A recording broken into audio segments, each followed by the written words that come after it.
regarding the FY 12-13 budgets for the city departments to include current operation, base budgets, and services provided. The presentations, I'll just kind of give you the order and then let me know if we've changed order, okay? Will take place this evening. We'll start out with City Manager Brian Dawkey, who'll begin the budget presentations, and then we'll go to the Engineering Department, and then followed by Police, and then the Public Works Division. So, whom are we starting with for sure? All right, then we'll go to our City Manager Brian Dawkey. Thank you, Mayor and members of the council. We are definitely in budget season right now, and this is the first of several work sessions that we'll have publicly as we go through presentation of different parts of the budget. So today we are going to be talking, we'll be hearing from some of our departments, our operational departments, that will really cover a couple of key things. One is want to provide an understanding of their base budgets. They will show some information on some of the divisional areas that they work with.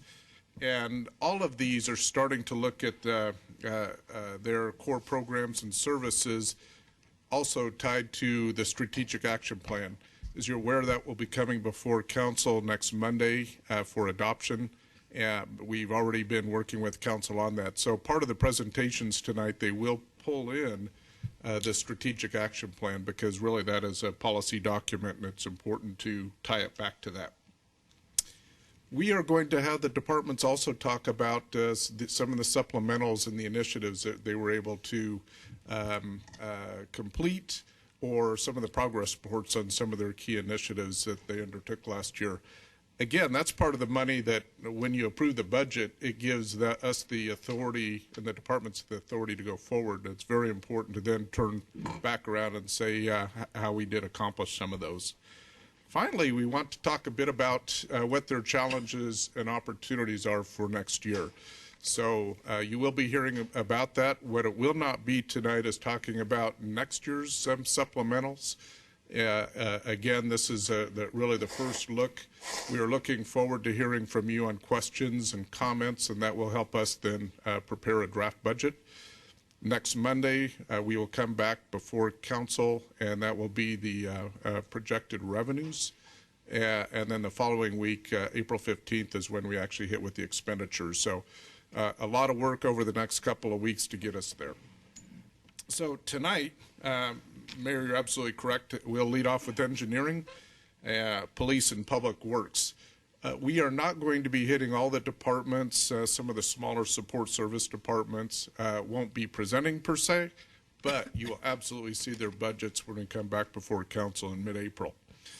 On Wednesday, we will be doing the same show, if you will, and that is to have the balance of the larger operational departments present to council. That would be fire, development services, ITS, and also parks and recreation. So with that, tonight I've asked Terry Canada to give a very brief overview of the budget, just a handful of slides, and then we'll get right into the departmental presentations. But we would like this to be interactive. If we cannot answer, if we don't have the information available in hand tonight, it's certainly something that we get back to council for some of our next meetings. So with that, it's my pleasure to turn it over to Terry Canada, our budget manager. Good evening, Mayor and Council.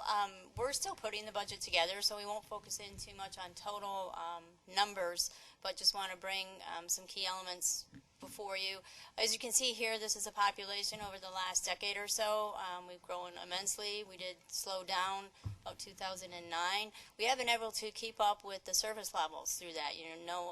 Back 4 or 5 years ago, we did budget reductions, but we have been able to remain steady with our service levels, even though the population continues to grow. This is a reflection of last year's budget. Again, just the roughly $192 million, where the sources come from. And we will talk about each of these sources, like Brian said, in the coming weeks here in more detail for you, but just to remind you. This is the expenditure side of things. I want to focus in on the green piece of pie. That's where we're going to be talking about tonight with the base budgets for all the operations. And this chart depicts the departmental budgets. As you can see, public safety being the largest, fire and police at 17, 19%. Public works is also one of the larger sections here. I want to point out that all other that is some of the smaller departments there that are support in nature. We probably won't get into those base budget descriptions, but it was like city manager, city clerk, attorney, some of the smaller departments. But this is essentially, over the next couple nights, what we'll be talking about, their core services and their base budgets that roll from year to year to provide those services. Want to remind you that the general fund portion of this is right around $60 million, probably up a little bit this coming year, a few $1 million. The largest portion of this is salaries. As you can see, it's about 70%, about $42 million. Next is contractual services. This would include anything that we pay to an outside vendor. It does include some larger line items such as the electrical bills, the water bills, both to the city and to the folks across the street. And then 6% is for commodities, and that would be items that we purchase that are consumable, if you will. So this would include such things as fuel, pencils, safety equipment, equipment to do the jobs, such as barricades, things like that. Joe has a question. Salary, 69%. That includes health, Social Security, benefits, the whole nine works. Correct. That is all the salaries and the associated related costs, retirement. I think it would be helpful because, if I recall, it was actually below 50 at some point in time a few years ago, maybe 5, 6 years ago. That number was 50, 51. It wasn't this high. I think it would be nice just to see the historical. What that tells me is a lot of the peripherals, the contractual service, and a lot of the other things had to be cut significantly, at least from my perspective, seeing that number 69.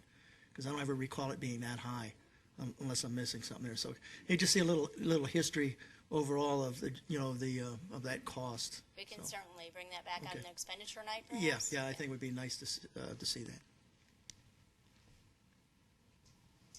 Okay, and if there are no other questions, we'll start in with the engineering presentation.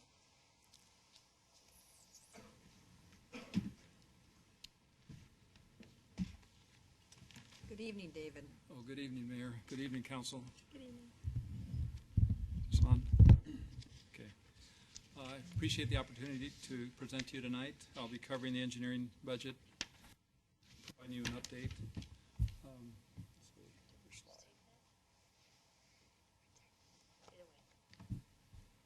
This slide shows the divisions of the engineering department. There's 7 of them. At the top, you'll see the total operating budget for the department. The 7 divisions. I'll comment on a couple of them. Just it'll help, I think, further on in the presentation. Under administration also includes project management, and it includes real estate service in addition to the departmental administration function. And then over on the top of the right column where it says transportation, that designates traffic signal maintenance, street light maintenance, and also transportation engineering.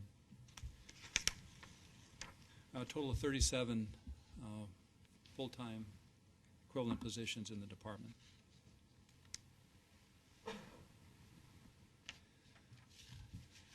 This is our organizational chart. It's a little hard to see on the screen, but I think you can probably see it better on your paper copy.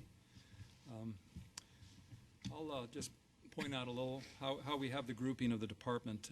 Over on the left-hand side, under Assistant City Engineer Keith Brown, we have Real Estate Services, Plan Review, the Project Management function, as well as permits.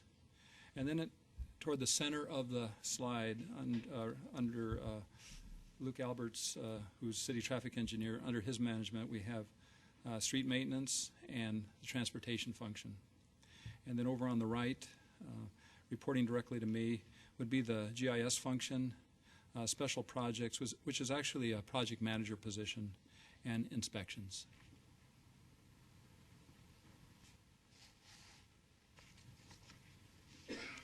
So I've got a series of slides that will kind of walk us through each of the major service areas of the department. Starting with street maintenance, 11 staff members involved. This is the newest area within engineering. It was transferred over to engineering in August of 2012 from the Public Works Department.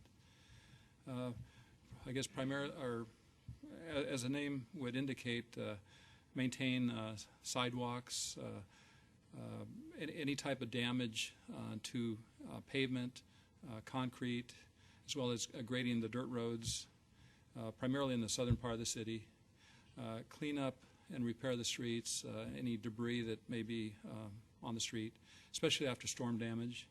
And then we work closely with the police department whenever there's a need to close a road due to an emergency.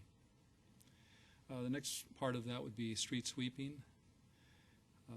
We also maintain over 17,000 street signs throughout the city, as well as all the pavement striping and pavement markings. 17,000. So over 17,000. And then It's interesting. in the last couple of years, we've acquired the Lucidity asset management software to help us manage not only work orders, but will also help us as we develop our pavement maintenance program further. And they have an administrative support position that helps them with all those functions. Approximately 1,100 lane miles of streets with a replacement value of about $300 million.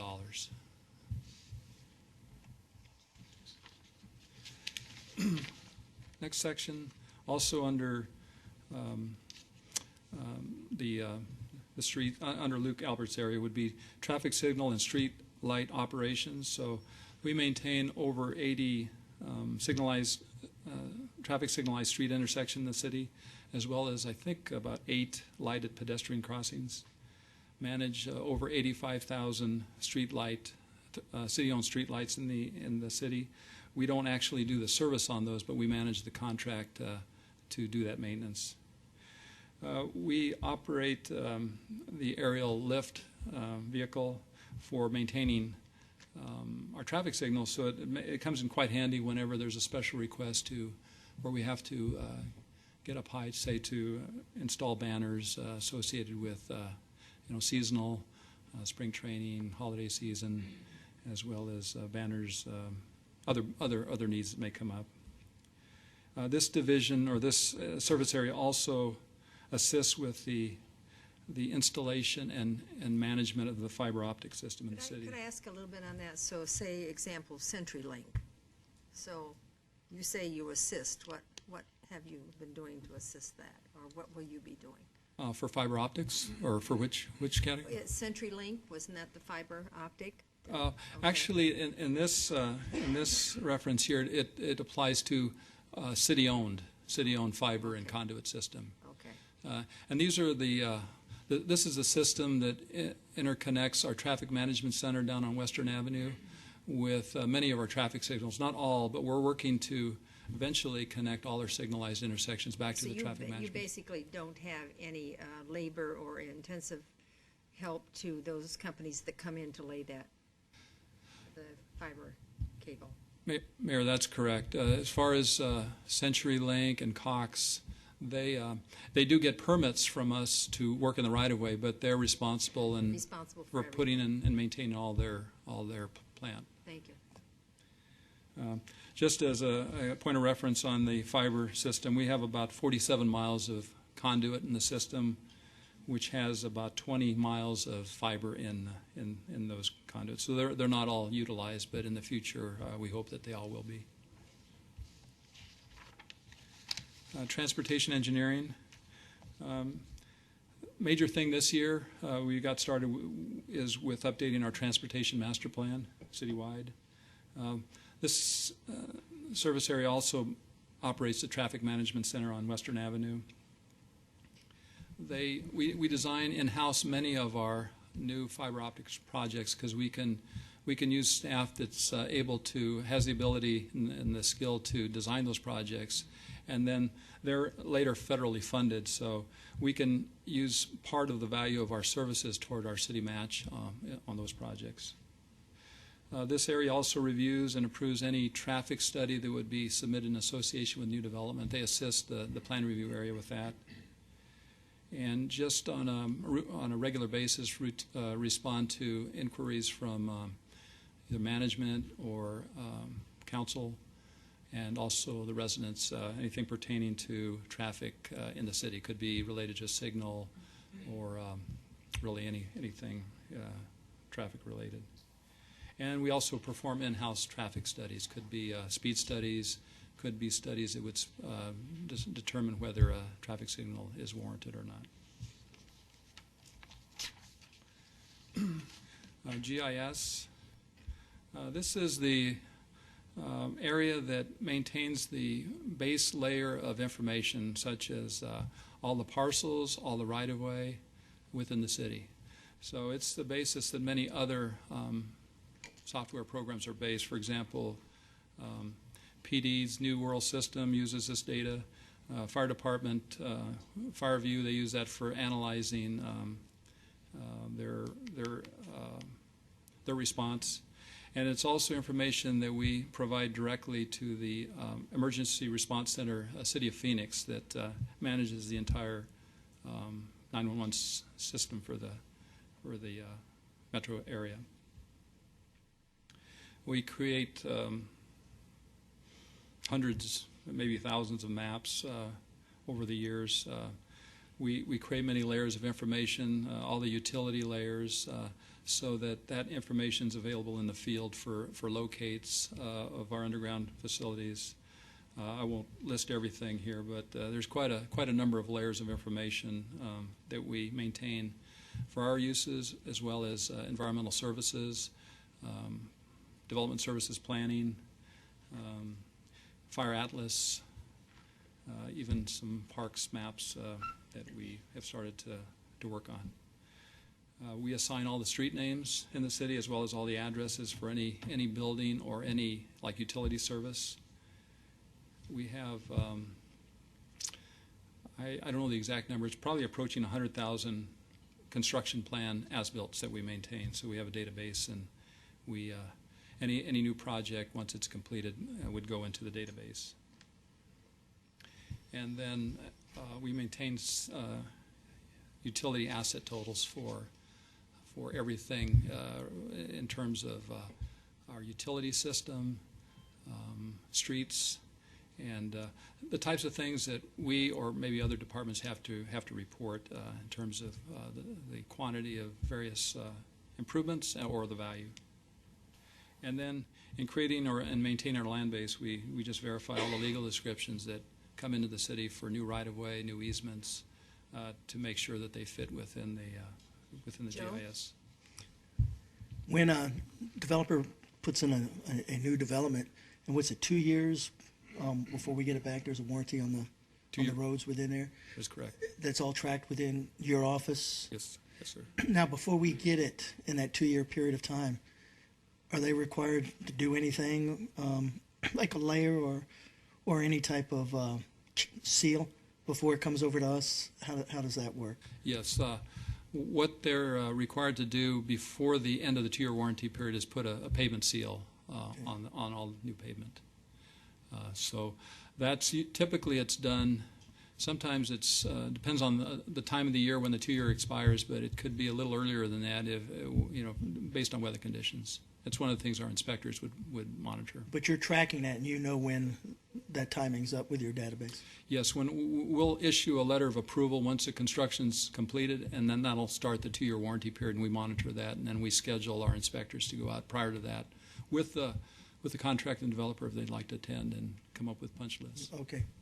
I'm assuming curb repair. Yeah, I would. Go ahead.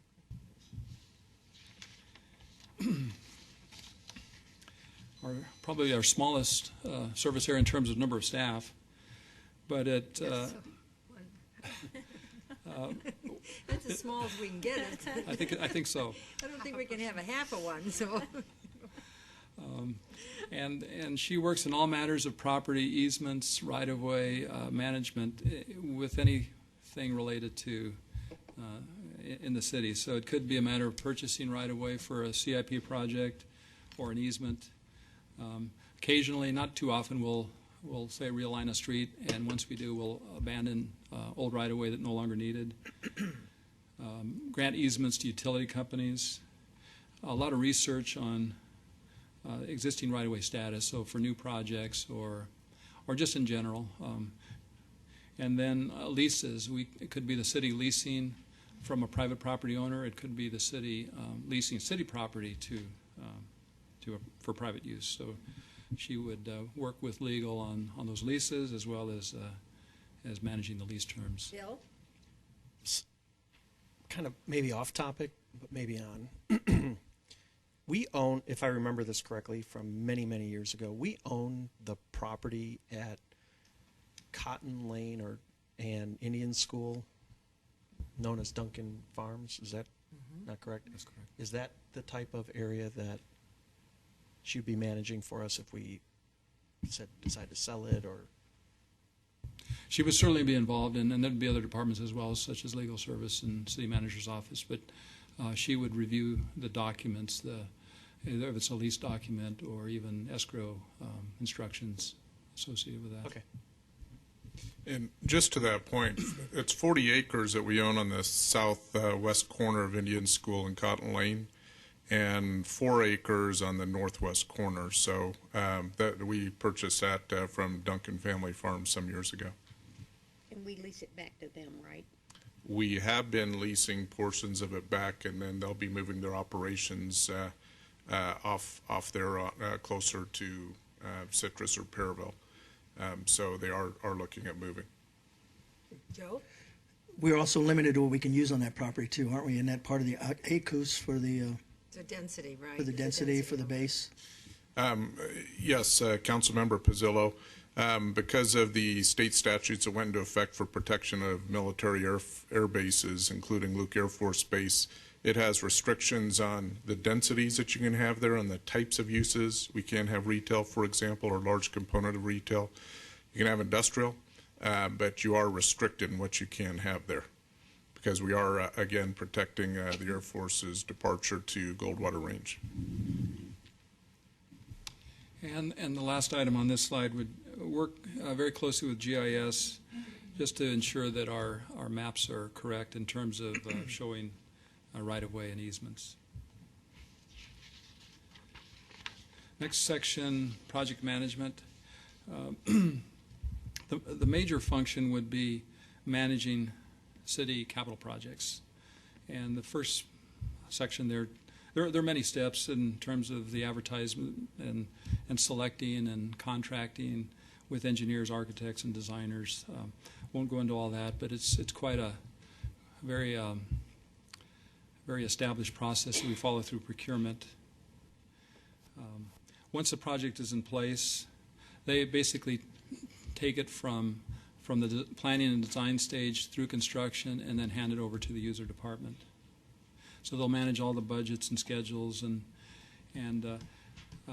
at the completion, if there are any defects or workmanship issues, they'll work on it. Typically, the inspector for that area who assisted during construction could help with the follow-up. And then coordination with all the other divisions within engineering, as well as legal, procurement, stakeholders, and city manager's office. We assist other departments with non-CIP projects and other agencies as well. With other projects, that could be possibly in parks. Maybe it's not a CIP project, but maybe they're doing some park improvements that we can help out with, either through procurement or maybe even with some of the inspections as needed. That's just one example. With other agencies, there's obviously a lot of ADOT construction going on in the city now, so the weekly meetings for the 303 are attended by one of our project managers. There are other projects such as an upcoming channel that will run down Cotton Lane that will take drainage from the freeway interchange at I-10 over to the Gila River, so we have someone that's tracking that one as well. Transit, kind of a new area that's beginning, no, not a new area, but an area that's getting more attention and starting to develop. That would be managed in engineering, that is, by one of our project managers, along with coordination with the other departments. I already touched upon freeway planning. That probably that would mean more in terms of future planning. For example, the 303 south of Van Buren, or the 303 that would eventually run through the Rainbow Valley area. And there's also an SR30 freeway, the I-10 reliever freeway that has had quite a bit of work done on it. Not a lot currently, but that'll pick up, and we'll have a project manager working with as a point of contact with ADOT on that. And then we have one of our project managers who sits on several of the MAG technical committees. Joanne? I was just curious. It seems like there's a lot of skill sets that are in your department that would also be in planning and zoning.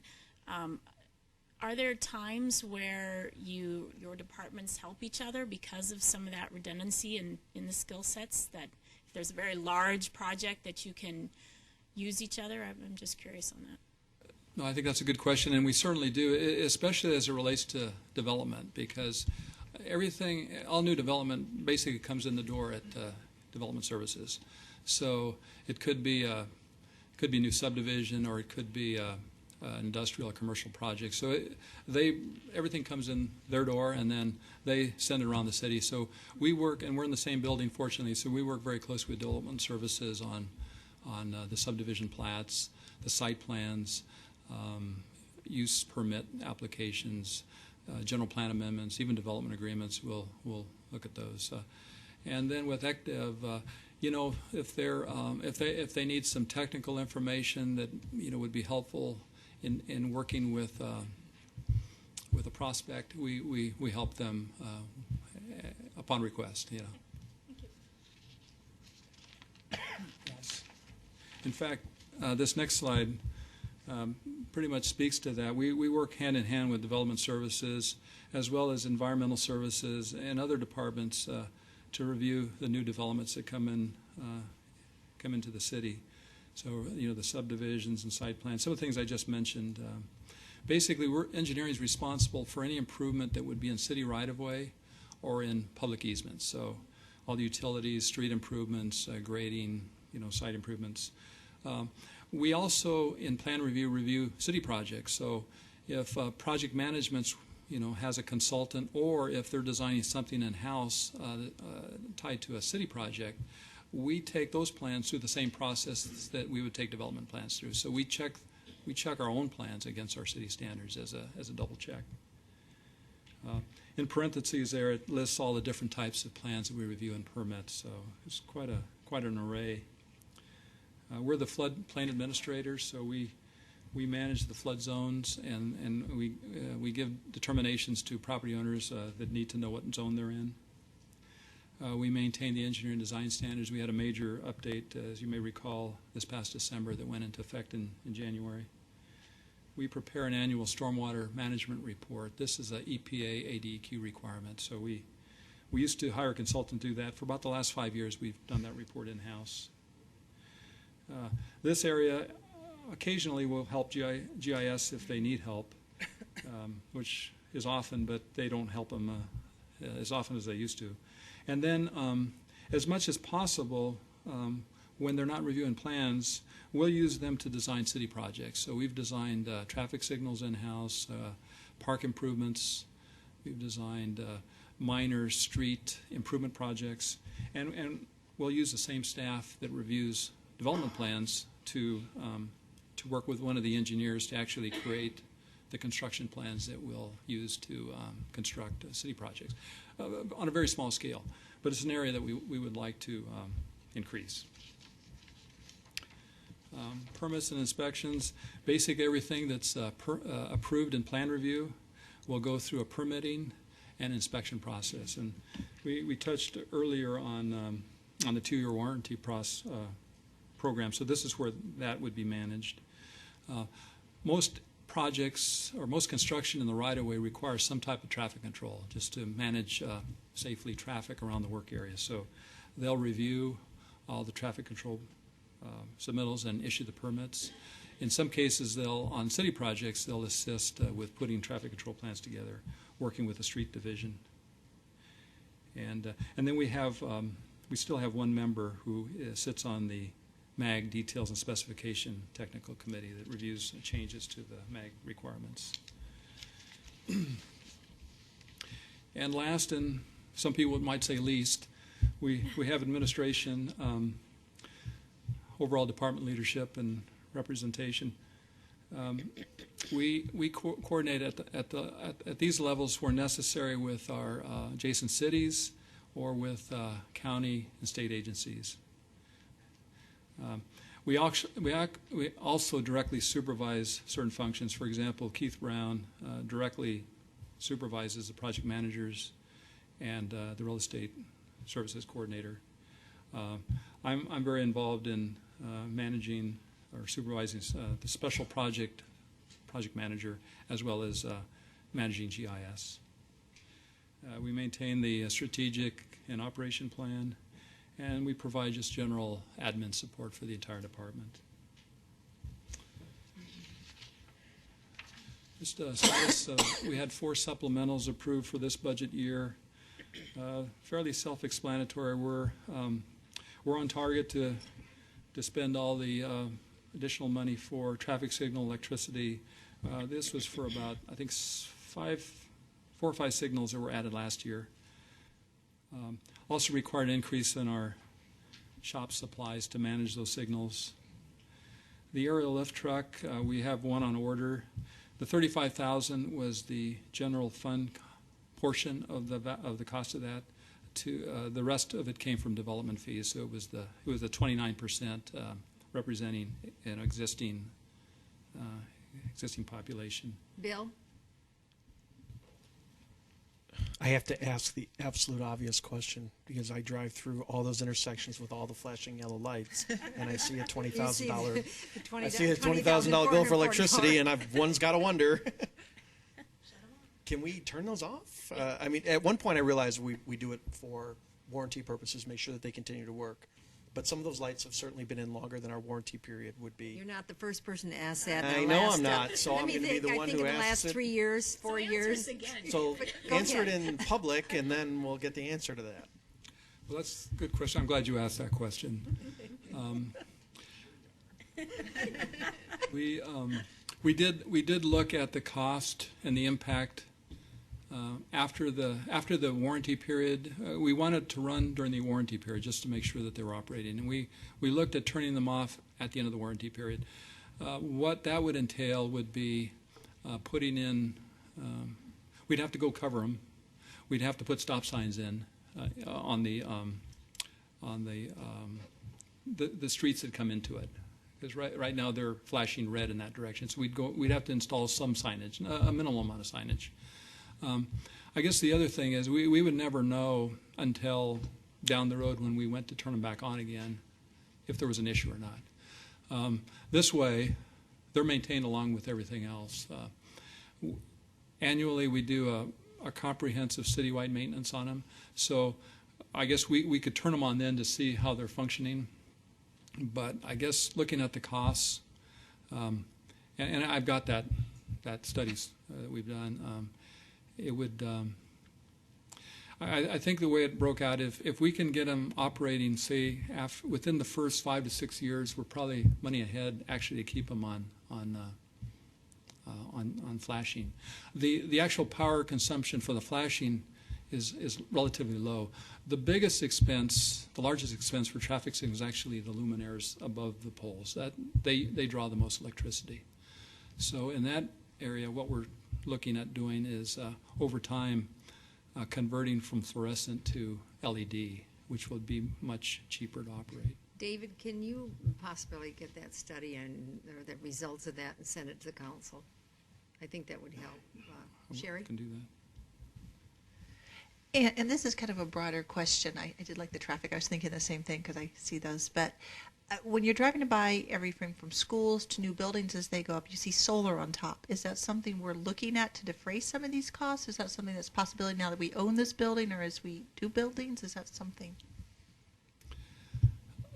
There have been pretty, I think, very popular grant programs, especially like for schools, to make that financially feasible. So as long as those types of funds are available, I think it'd be worth looking into as we grow. As far as the things like street lights or traffic signals. We did look at that cost, and we found that if there's APS electrical service in the area, it's cheaper actually to get service from them than it would be to spend the capital cost to fit them with the solar equipment and then maintain that. If we're somewhere in a remote site, or for example, if there isn't APS in the vicinity, then we would definitely use solar in those areas. Buildings and everything. It could be. You know, that's not my expertise actually. The facilities side, but I think later in the evening, I think you could have an opportunity. Well, I think that they may be able to help when we get to the facility side of the presentation. Okay. That answer your question, Bill? Oh, yeah. Okay, thank you. And the last one was it's a software upgrade. We upgraded our ArcGIS server software, and we had additional funding, which we also were able to parlay over and to update our project docs electronic plan review software, which is ongoing currently. Opportunities and challenges. Still, the biggest opportunity and challenge is having street maintenance over in engineering. So we're spending quite a bit of effort in that area, moving forward to develop a comprehensive and hopefully sustainable pavement management program to go into the future. Technology changes constantly, so we're trying to keep up with those changes as they apply to GIS. Transit strategy, we're looking to incorporate the MAG study into the City Transportation Master Plan and see how that can move forward into the future in providing transit service to the community. Anytime we can, we're quite available and happy to help other departments wishing to transition over to electronic plan review. Recently, we signed an IGA with Avondale. They haven't actually assigned us a project yet. We're going to be meeting with them probably the next couple of weeks, just kind of go over some procedural things, and maybe we'll find out then if they have a project that they would like. So we're now working with Buckeye, Litchfield Park, and Avondale in partnerships. Interesting. So that's my presentation. If there are any other questions. Joe has a question. I know we previously had a overview on the the street pavement preservation, where we were as far as percentage, and I don't know how you rated it, but there was a marking in which whether we were at standards, below standards, at some point, and I don't know if that would be as we move forward in the budget presentations or what, but I'd like to know where we are, because I know the longer you wait to work on the streets, it's like pay me now, pay me later, but it gets more expensive later if you wait too long, where they get to a point where, the overlay or the chip seal doesn't work anymore. So I was just kind of curious, at some point to see a presentation where we are in that as far as the money available, whether we're falling behind or we're staying pace or, and again, I don't know what that rating, I don't remember what that rating system was, but I'd be interested to see where we are on that.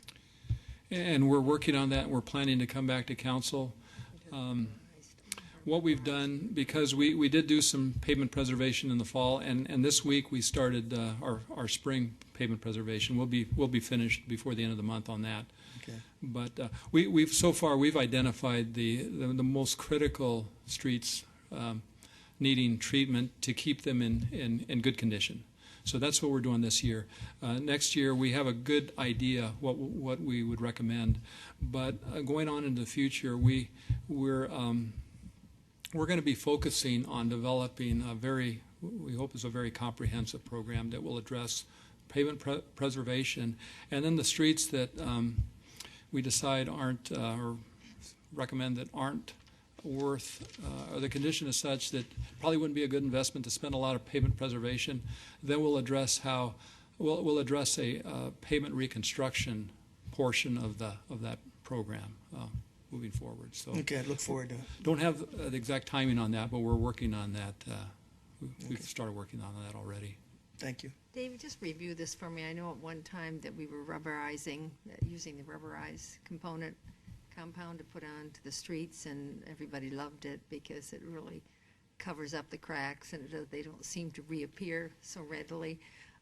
And when we had talked about eventually doing the entire areas, all the home development areas, main streets, and I guess it was the cost that deleted that program. We currently in our design standards, we still have rubberized asphalt in there. We kept it even with our update that we did in December. So it would still apply within on arterials and major collectors within 1/4 mile of residential areas. So Okay. as more of those projects come in and would build arterial streets or collectors, they would be installing that Okay. surface. All right. Joanne? On that, did they have the longest lifespan too with the rubberized asphalt? I mean, I would just recall obviously there was a price attached with it. They were some of the more expensive roads to put down, but in the long run, did they have the longer lifespan?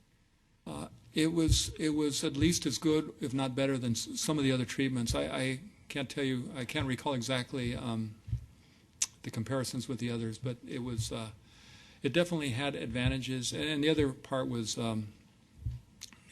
especially at higher speeds, kind of keep the noise level down. The noise level is considerably less. It's probably more noticeable on freeway speeds than it would be on, hopefully, I think you'd have to get to probably 50 miles per hour or higher to really be noticeable. Hopefully we don't have too many of that.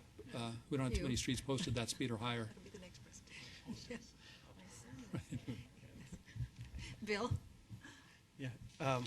What I said was I think posted speed limit is the optimal word there. This is probably more a question for Mr. Dahlke.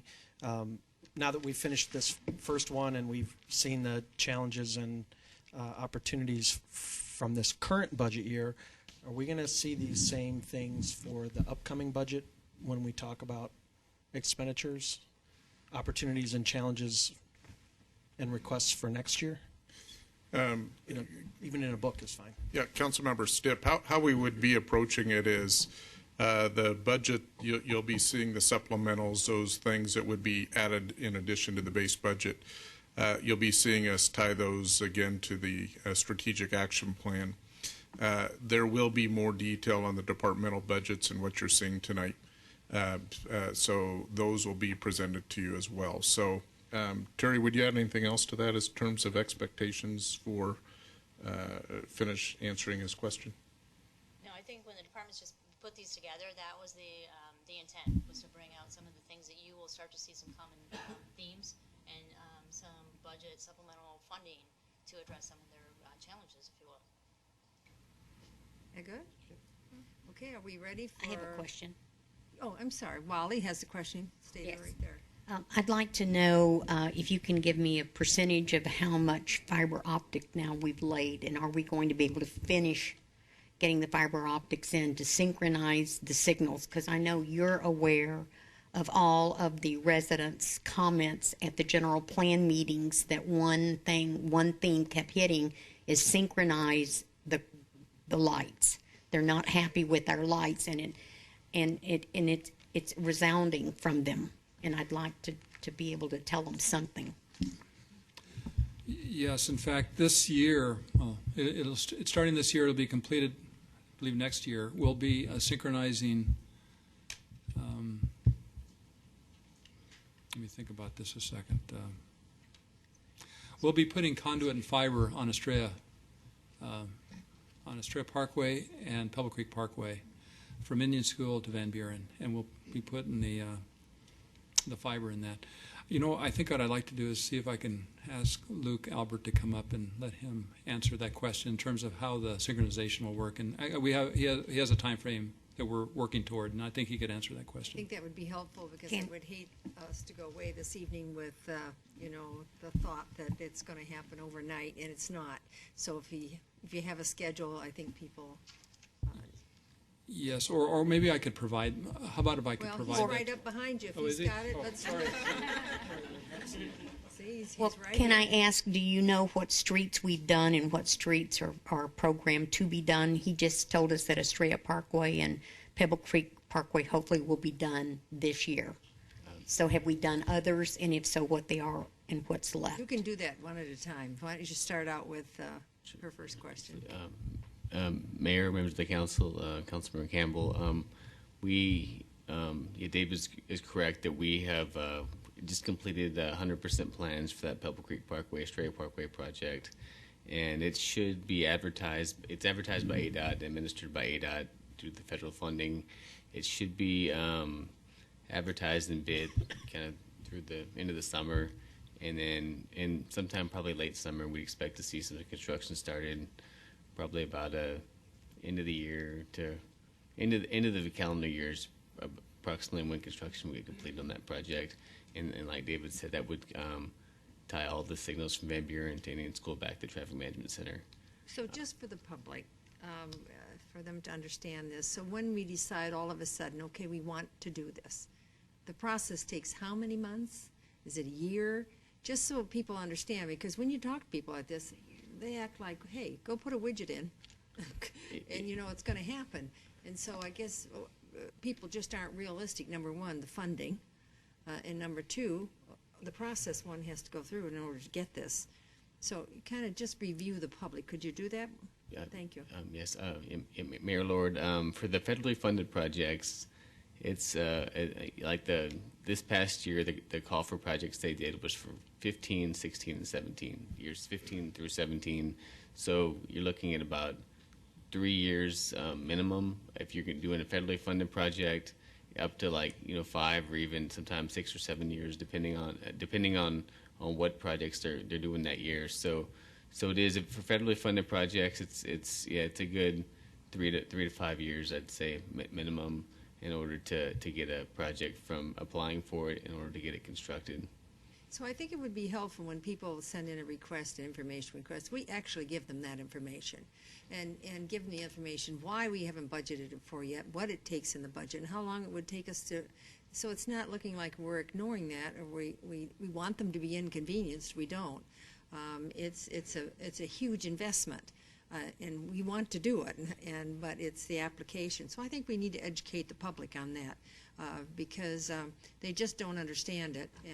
And I know Wally gets it, and I get that. I think we've all gotten that question. So let's somehow get that information out in one of the In Focus, or just kind of let the people know so they can be more comfortable with our time frames.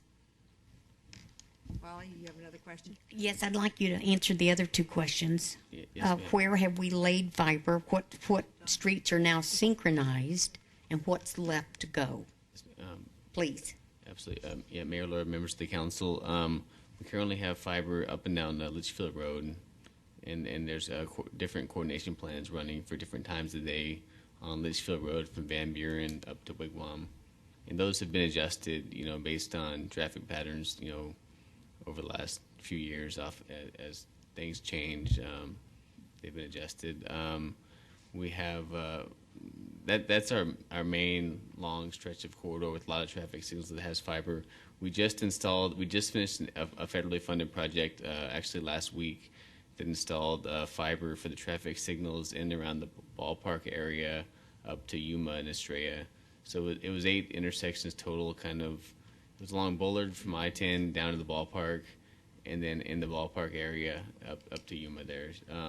So we plan, and like I said, we have communication to those now. So we'll certainly implement a coordination plan. So for next people year coming for up a straight Cactus League, parkway. those will be all synchronized. Yeah, synchronized and also viewable from the Traffic Management Center from Okay. one location. And then we have the next projects coming up. We have Mcdowell Road from I believe it's Bullard Avenue out to the 303, and then that includes also the Saraval and I-10 interchange, Citrus and I-10, and then the traffic signals in and around the 303 I-10 interchange. So that'll be a key corridor for us to coordinate traffic. Those are, and then we have Mcdowell Road from Litchfield to Bullard as well right now, running a coordination plan. So they're not up, they're just, You're thinking about close to completing. Yeah, the ones on McDowell Road, right there by Lifetime Fitness. There's a plan running that it's a short plan because those are relatively lightly used side streets. It's a short plan just to kind of keep traffic the Lifetime Fitness signal, and then the one to the east of it, just to kind of move traffic between those two traffic signals since they're so close together. Brian, you had a question, you had a comment? Yes, thank you, Mayor. And what we will do is we'll provide I'll say a summary of the different projects that are going on now. Those that are happening here shortly, and those that we've actually even applied for. I think it's good to just show the phasing when these will be coming into play, and it really keeps you updated to your questions when some of the synchronization will be taking place, starting off with the conduit projects, and then by the time we actually get the fiber in them, et cetera. So we can do a summary of that and get that back to council. That would be great, because we can have that on hand when somebody asks the question. We have the information in Right. front of us. We can certainly give it to So them. we will get that for council. Can I ask one more Yes, quick one? Molly? Are we going to be is this matching funds when the federal money comes, and are we going to be budgeting some of that or looking at that in this next budget? I mean, is this going to be another discussion we're going to have? I'll go ahead and chime in Thank here. you, saying Terry. the CIP plan. Yes, you'll be seeing a number of these projects come forward in the CIP plan over the next month. We are Okay. extending it out 10 years, but in the current 5-year plan, we have nearly $1 million programmed for this priority. Okay. Thank you. It'd be helpful if we had the background information so that we can. Sherry? And this is kind of an aside a little, so forgive me, but we're talking about the traffic signals. Like right now, because the freeway's under construction, Dysart backs off onto the main line. Are those our signals then, or are those backing off on Dysart since it's the Avondale-Goodyear border? Whose are those? Because that backs up even the other lane. Are they ground? Mayor, Lord, members of the council, that starts actually Avondale's jurisdiction. We start at Litchfield, and we have all the interchanges from Litchfield to, through the Goodyear city limits. But that's actually, but we certainly communicate with Avondale regularly. I'll mention that to them and see if they can help out with that. I'll see if they can help out with that. Absolutely. They don't have a lag left either. They have a different Luke, I think we started this conversation off with the synchronization isn't always synchronized, if I can say it that way. Predominantly, the only road that we really have that is synchronized from top to bottom is Litchfield. Is that? The other ones are all broken. Mayor, Lord, Councilmember Stipp, that is correct. And I wouldn't use the word broken, but they're no, just not at that. It's a broken in broken chain. segments. It's Oh, not broken chain. it's Okay. broken All up in segments. And I don't go to nearly half the stuff that Councilmember Campbell does. But the one thing that I do hear about is the synchronization on Litchfield Road. And I even know myself being caught in red light to red light to red light to red light. So I think that was, if I can read into what you were saying, that was part of this discussion is maybe we need to look at those timeframes a little bit, and I leave that up to you guys to decide. But I know we try to do it so it's real efficient, but when it's timed perfectly at 7 a.m., but come 9:30, it is all a mess. That is that's what I'm hearing. It's all times of the day because it adjusts, but it never really seems to be synchronized where it's green to green to green. It seems to be red to red to red. So if you guys could look into that, I think that might alleviate the complaints concerns. that Councilman Campbell is hearing. I got an earful from somebody very close to me this weekend about it, and it was not the first time that I've heard from somebody. So if we could look at that, I think that would be helpful. But I've called on occasion and talked about it, and and they've adjusted it. Does it sustain itself, the adjustment? I mean, when you go into, or is it one of those things that every now and then you have to go back in and tweak it?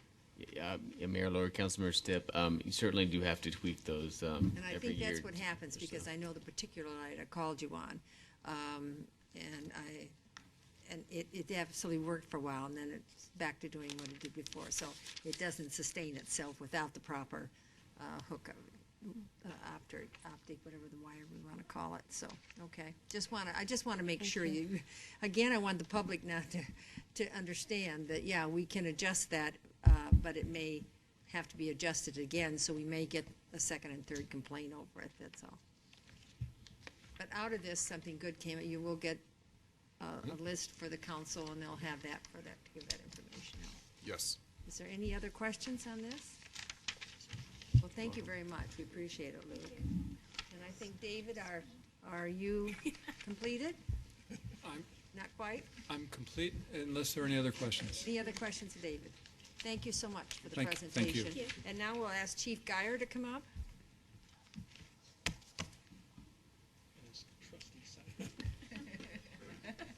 And Susan, are you coming up with him?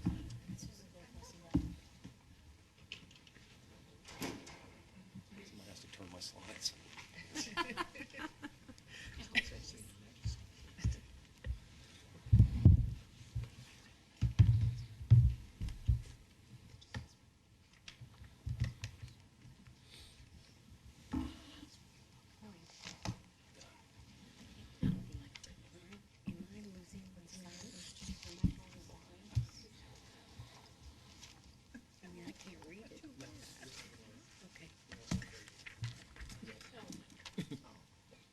I can't read it. It's so blurry.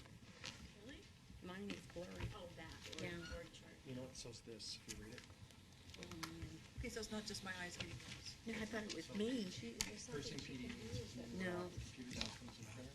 it's the horizon.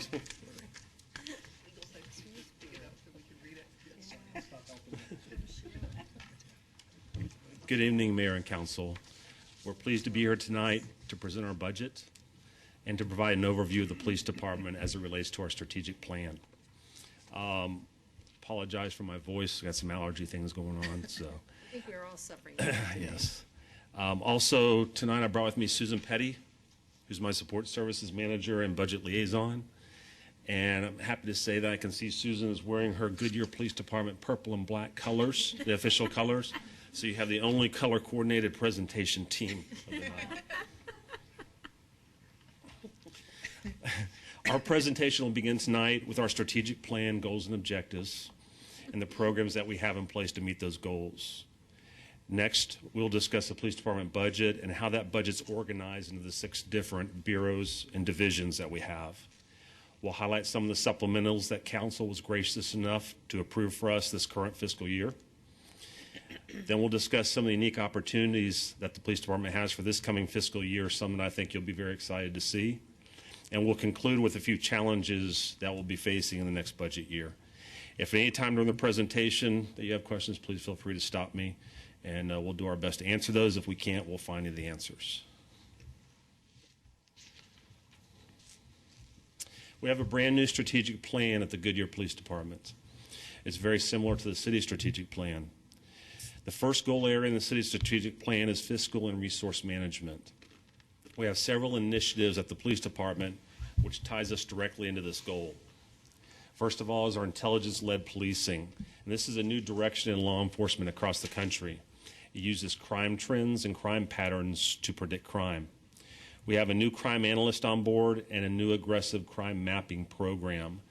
And we're going to show you a sample, I believe. That's an example of one of what we call our hot sheets. And one of the problems was when our officers, our patrol officers came on duty every day, they really had no idea what had happened since they worked last, if it wasn't passed on by word of mouth. So what this is, we have several different hot sheets, but this is one that shows you the 3 burglaries that happened basically since they worked last. So the patrol officer comes in, they'll have a chance to see where the burglaries happen, where the thefts happen, where the auto thefts happen, where all these different things happen. And that's a big advantage when they're out looking for stolen cars and looking for suspects and whatnot. So they know, they're very familiar with what's going on in our community. As we go into the future, obviously we'll rely more and more on intelligence information from past crimes as we look at trends in predicting crime. We also have our CompStat program, which I know some of you attend, which analyzes crime trends. And although we're going to be tweaking that program a little bit, that program is very beneficial, and we will continue it. So at the same time, when you do the CompStat, you bring the other one on? I mean, are you looking at the same? Well, in our CompStat program, obviously a lot of that is based on mapping. We have the maps that we showed during the CompStat as part of our presentation. All right. Our New World Systems is our computer-aided dispatch and records management system program, which has allowed us to streamline processes. And I'll give you an example. The New World Systems has several different modules. One just for an example, it has to be our use of force module. So every time we have an officer in the field that uses some kind of force, maybe he uses his chemical spray on a combative suspect, the officer comes in after he's done, he fills out all the paperwork, it goes electronically to the supervisor who reviews it, to the lieutenant, to the commander, and then to my office. So you have 4 or 5 different review processes on there. Assuming everything's fine with it, it's done right there. If it looks like, hey, maybe there's a policy issue or something, then we can have professional standards look at it. And what that does is that creates our annual records, our annual reports. So we have everything at the touch of a button. I get annual use of force reports based off this. We have it for public records requests. Anything we'll need at the touch of a button rather than going through and hand searching, which we had to do in the past.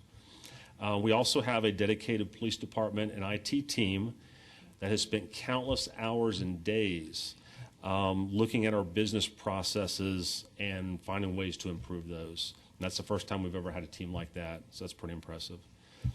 Another way we're streamlining processes and benefiting our community is we're going to go to online reporting. And what that is, and it's used all across the country, it will allow people in our community who have nonviolent crimes, maybe thefts, stuff where there's no suspect information, stuff where there's no crime scene, they can actually go on our website, create the report, and enter all the information, and it will give us a report right there. It prevents an officer from having to come out and taking hours doing all that paperwork. It prevents them from having to wait on our officer. So that's a good thing. Now, how will you educate the public on that? We'll probably have to do some, well, it'll be on the internet, and we'll do some. Will you do any to your community reach out? I mean, you know, Well, I'm sure there'll be some when we get to that point. Civilianizing functions, such as our police assistant program, that was approved last year, and it's just been an absolute great program. It took us a while to get our police assistants hired, and then they went through about a 6-month training process. They've been out on the road a couple months now. It's so positive. In fact, we had one of our police assistants wrote over 40 incident reports just last month. So you got to think that's 40 calls that officers would have been tied up on. Some could have gone for hours writing reports that now they're free to patrol, do proactive things. So that's a good thing. The city's second goal is economic vitality. PD has been involved with social media. My public information officer and my community policing officers are active on Facebook, and they're getting that information out there. My public information officer is becoming more tied into block watch and homeowners groups. And so anytime we have a big event, that information is going out there as needed. We're also working with IT and communications to improve and update our website to make it more user-friendly. We want to get that information out there to our residents about all the services and programs that we provide at the PD. The city's third goal is a sense of community. Very soon I'll be kicking off my Police Chiefs Advisory Board. And just a reminder of what that is, it's a non-binding, informal group of residents to discuss policing issues. And this board will not have any policy decisions. They'll not make procedural decisions or provide direction. It's just another way I can meet quarterly with a group of citizens and talk about policing and other things we can do in the community. Our community policing events, we're very connected with our community here, more connected than really I've ever seen. Since July of 2012, just our 2 community policing officers have participated in 31 different events in the community. That's pretty impressive. And that doesn't include all the events the traffic unit has done with traffic direction. It doesn't include the events that staff or myself have been to, or even patrol units have handled on their own. That's just those 2 officers. A sample of some of those, we've got a great partnership with Arizona in Action, Safety Days and McGruff events, Sky Kids, Homeless Count, the parades and different events that we do, Shop with a Cop, and many other things during the year. We'll move on to quality of life. One of our objectives includes our prescription drug Dropbox program. I only know of one other agency in the state of Arizona that does that, and that's where I was before. But you know, we started with 1 box, and it became so successful.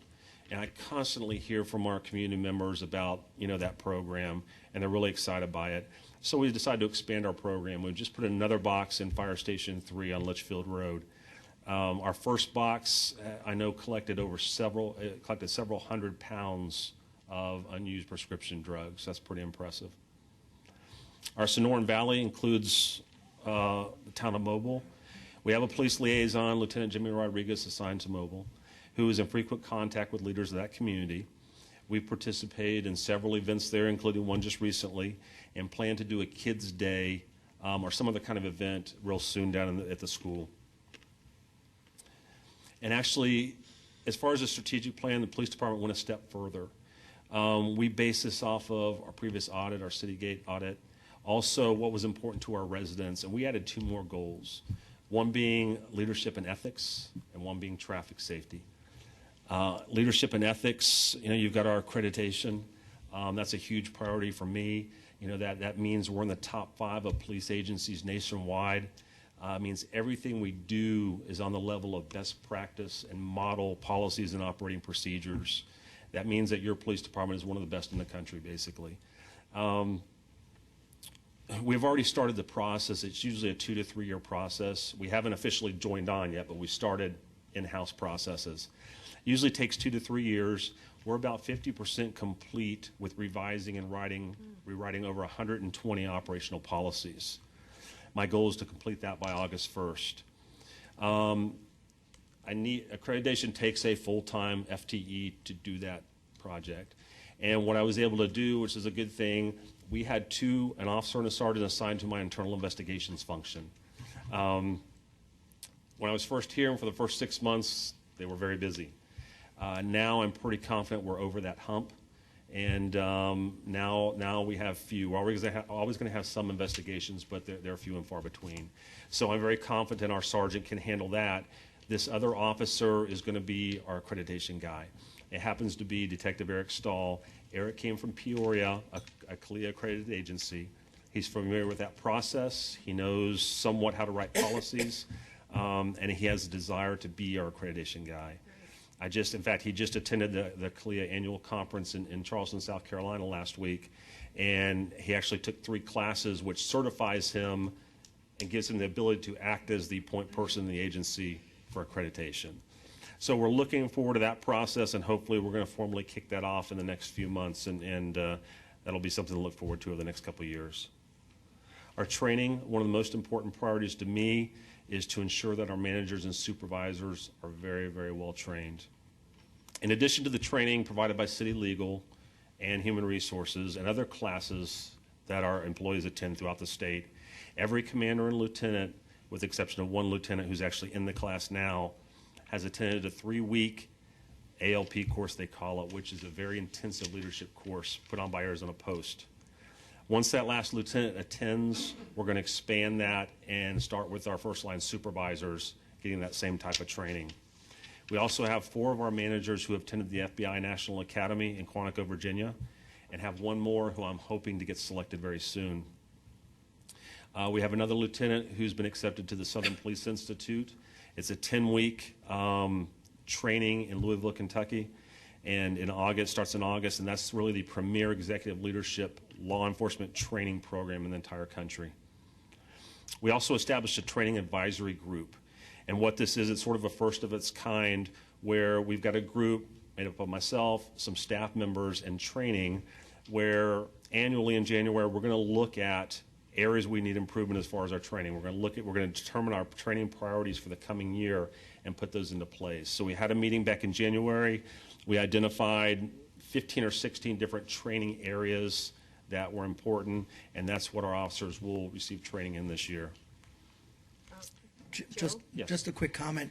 I believe that was one of the areas of the study that was a major focus that they wanted you to focus on was the training. And I really appreciate that because I'm a firm believer from a risk management standpoint. Really risk averse, especially even more so if the training's not done. So I think that I appreciate you setting up and working on a plan because to me that's very important to make sure they're properly trained. Absolutely. And they get that proper training there. Thank you. As far as our traffic safety and our final component, our objectives include what we call DDACs. And what that is data-driven approach to crime and traffic safety. And that's a national program which examines crash patterns and trends to identify our most crash-prone intersections. And from there, there is programs that we can implement to reduce crashes at those particular locations. So it goes along the same theory as sort of like CompStat, and we will get more involved with that as the year goes. So if the location is shared with another city, then you work with the other city? We I'm would just work with the other thinking city. of Avondale. McDowell. We have, Yeah, and right. Litchfield, we have a lot of those busy intersections. That's with one of our other biggest cities. ones. We also receive grant money every year from the Governor's Office of Highway Safety for impaired driving programs. And again, this year, one just came before council, and that's non-matching free money. So the bottom line is that the police department, for the first time, has a really good strategic plan in place that very closely ties into the city's plan, and we're happy about that. One quick question. Joanne? Jerry, on your Chiefs Advisory Board, I hope that you'll be including business people and as part of that board. I will, and the best mix would be a combination of business people and non-business people, so we'll try to do that. Thank you. Next, you have our organizational chart. Basically just shows how the agency's organized, sort of small. But One is small. in the bold, we had to do that to get it on one sheet, but in the bold you can see the 6 different bureaus and divisions that basically make up our budget, and that's why that's important. And into our budget. The agency is divided into 6 different bureaus and divisions, which is how our budget's configured. Also, before I talk about them, on the bottom you see one called tow administration. I'll explain that more. That's not really a part of the budget, it just happens to be there, but I'll explain why in a few minutes. Our police department budget is about $14.8 million, represents 19.2% of the city's budget. 84% of our budget is strictly for personnel costs. For our 129 personnel, and actually that number is not correct, it's 131. Our police assistants were not figured into there, so it's 131 personnel, of which we have 94 sworn and 37 civilians. The remaining 16% of that budget covers different contracts such as Sonoran Valley, booking fees, and training. Joe? Chief, how many vacant positions do you have right now? We have 1 vacant officer position and 1 vacant dispatcher position.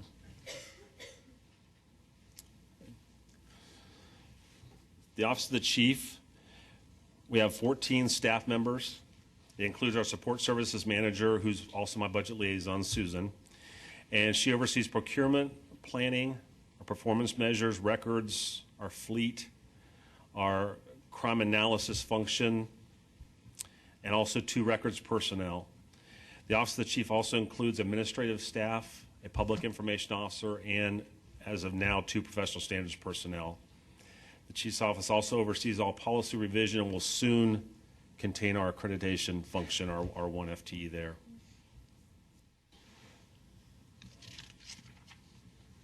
The Office of the Chief budget numbers, $3.2 million budget, 49% goes to personnel cost, 38%, all of our major contracts are there. 38% of that is contractual, booking fees, Southwest Advocacy Center, Sonoran Valley cost, fleet parts and labor. Joe? Oh, I'm sorry, put his hand up. Sorry, And then 13% covers other commodities such as fuel, equipment, supplies, office supplies, those type of things. And this just gives you an idea of how the city is divided up as far as police districts. The little area up there in the green is all north of I-10. That's one of our districts. The middle, the purplish color, goes down to MC-85. That's another district. And then the south district includes all of Estrella all the way down south. Actually, we have our patrol officers. Normally, there's about 2 in each of those districts. We have about 6 per squad plus a sergeant. They work 4 10-hour shifts. Our overlap day is Tuesday, meaning they either work Tuesday through Friday or Saturday through Tuesday. And the good thing about that is Tuesday is our overlap day, so basically everybody works on Tuesday. So what we do is all of our SWAT training, which we have SWAT training every other week for all the SWAT members.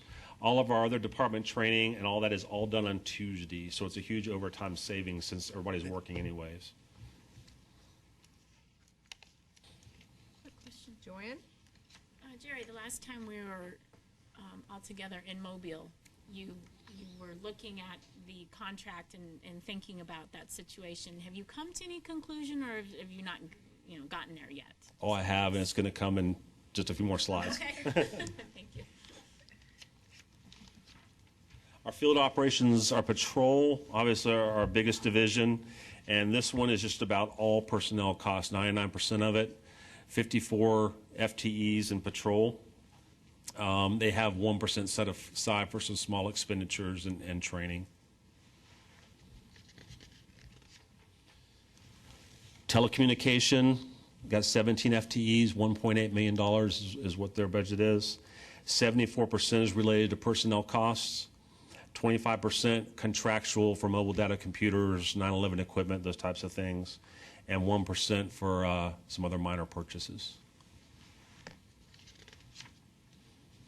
Community services. Community services includes our hiring and recruitment and selection unit, our community services officers, and our volunteers. As far as their budget, they have $743,000 budgeted. 95% of that covers personnel costs. 4% is contractual. We have several costs associated with hiring and our background process, psychologicals, polygraphs, that covers that. And 1% covering minor supplies in our volunteer and explorer programs. Joe? Chief, value of the volunteers that you have. Do you have a value associated with that? As far as cost value? Yes, the cost, yes. Value to the city. Hours that they put in. If I remember right from the day we honored them for all their service, if I'm not mistaken, around 9,000 hours at the police department was if I remember right. So that's a huge amount of service they provided. So $20 an hour, that's $180,000, right? Yeah, it's a large amount. They're very valuable. Okay. So. No, I know they are. That's why I was asking, because I know they're very valuable to the city, and I was just curious from a dollar standpoint what they save us, because we have $20 an hour. That's $180,000. Absolutely. Thank you. About 4 FTEs. Yes, a little over 4 FTE full-time equivalent positions. Yeah. $400,000. Oh, is it? Okay. Our investigations includes our persons unit and our property crimes investigators, our narcotics unit, our one victims advocate, and our property and evidence personnel. As far as their budget numbers, they have 19 FTEs, $1.9 million budget, 97% of theirs is personnel costs, 2% for commodities. We have some supplies we need for our forensic and crime scene processing, and then about 1% is the cost of training.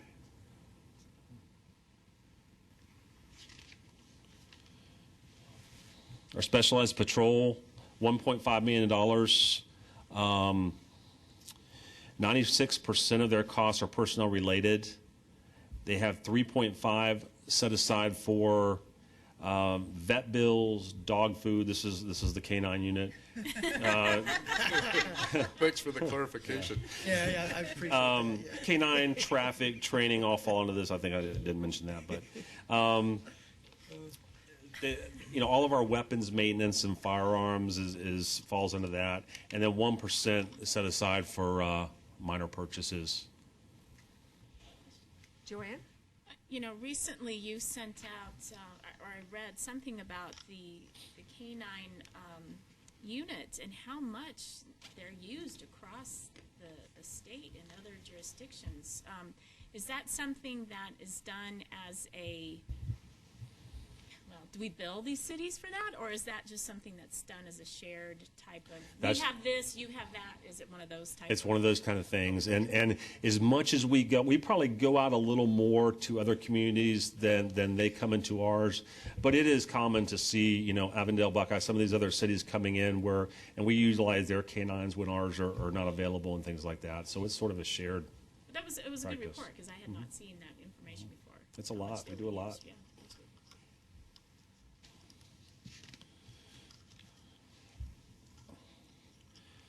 Our 2013 supplementals, and we received funding last year, as you know, for several supplementals. Again, thank you for that. Our booking fees keep increasing. In 2012, for every person we walked into 4th Avenue Jail, it was $188 per person. This year, it's $236. Next year, it goes up to $251. Again, every time we walk into the jail with a prisoner, that's what it costs. In addition, we have housing costs. And those costs are currently $85 a prisoner for every day they spend in the jail. The only consolation is that's actually going down a few dollars for 2014. But you know, a person, if they don't get out on bail, if they don't get assigned to another facility, or if they don't get released, they could stay in that facility for up to a year. So, you know, good thing is most of them don't, but that's just a huge expenditure. The good thing is, and we arrest about 2,500 people a year. But what we have done to reduce cost is we cite and release about 3/4 of them. About 2,000 people a year, we cite and release them. And what that means is, now obviously for violent felonies, obviously for domestic violence cases, we can't do that. And there are some times when people just need to go to jail. But in all the other cases, we can arrest them, process them, meaning fingerprint them and photograph them, and then release them with a court date. That way they walk out of our facility. We never get charged a booking fee. We never get charged a housing fee. And at 2,000 people, that's about a $500,000 savings a year. So, and that doesn't include, you know, every time an officer takes somebody down to 4th Avenue, it's about a minimum of 2 hours. So that doesn't even include all that time. But, and that, again, that's a great savings, and that's something we'll continue to do. Our police assistant positions, we've sort of already talked about those, and they're doing a great job, and the officers are thrilled with them. We got a new walk-in refrigerator. We've got this big walk-in refrigerator that houses evidence. It's outside. It needs to be inside. It also, it's old. It's got to be 20 years old, and has some mechanical issues now and then. So we're going to be able to replace that. A very expensive item, but A defect from one of our refrigerator companies. this is a big, gigantic From walk-in Sub-Zero. thing. It's a big stuff. Don't they have a reject we could use? What's the electric bill on that thing? It's outside. We're complaining about 20,000 on the traffic light. I can imagine. And also, you gave us a supplement to our overtime. This year we had several large-scale big events that's taken a toll on our overtime. We're requiring officers to flex time. We've done that all year, but in some cases it's not possible. I know that we're going to sit down with city management during the coming year and really take a close look and work on our overtime and see if we can come up with some solutions for that.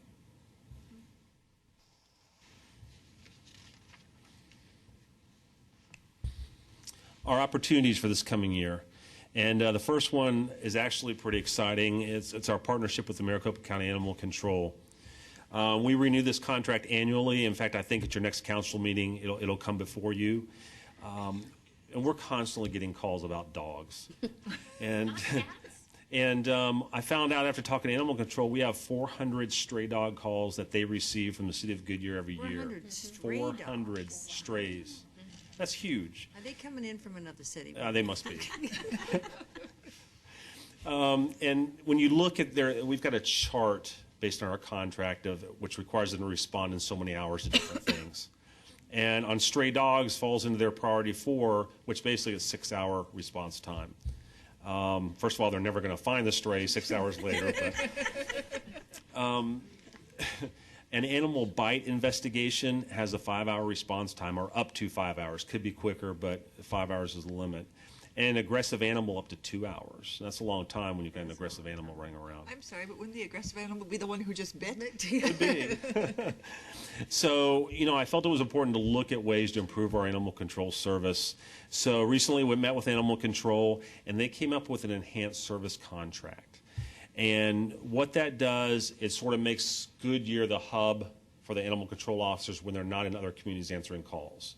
So instead of hanging out in Phoenix and we have a call and it takes an hour or whatever to get here, we're going to have them right in the city. In fact, I'm even going to give them an office where they can come and use the phone, use their computer.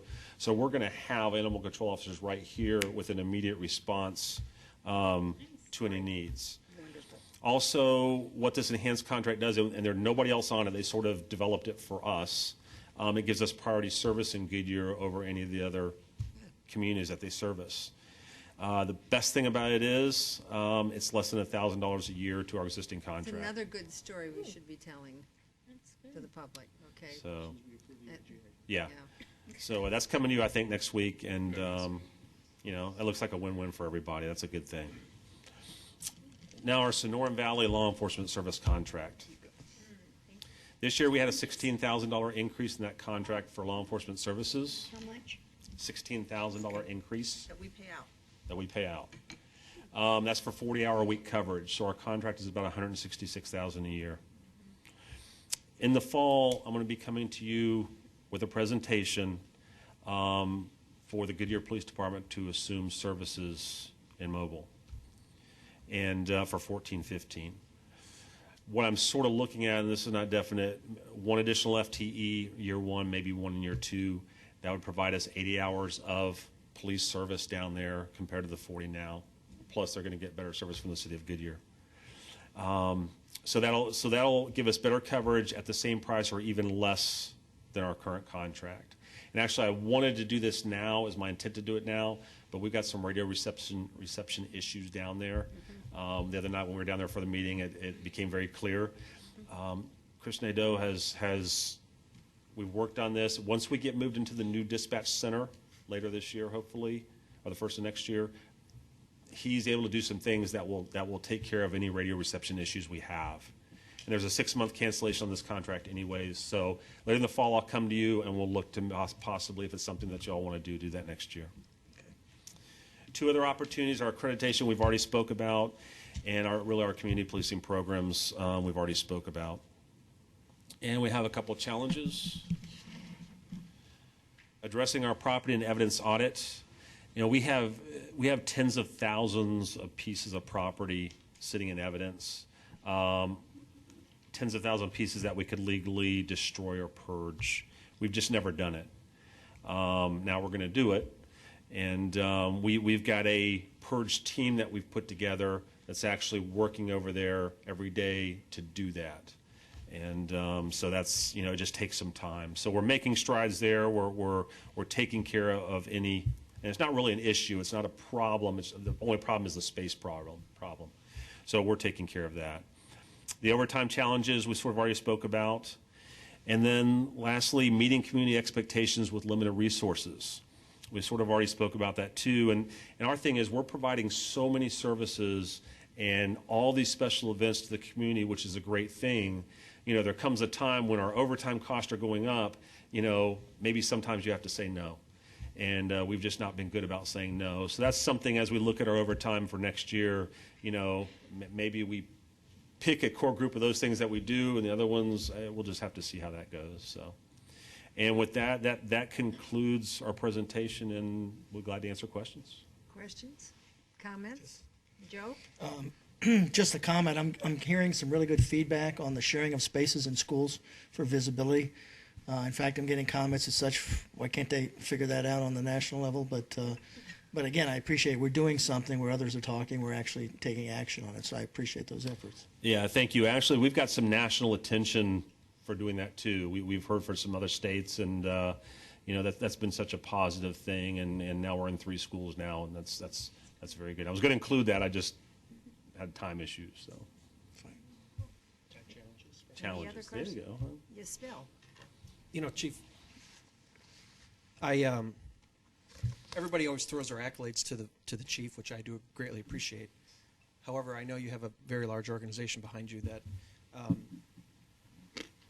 at least speaking from my behalf, we've been down a very long road, and how much I want to extend my appreciation not only to you but to all the men and women of the Goodyear PD for stepping forward and you know, moving us in the right direction.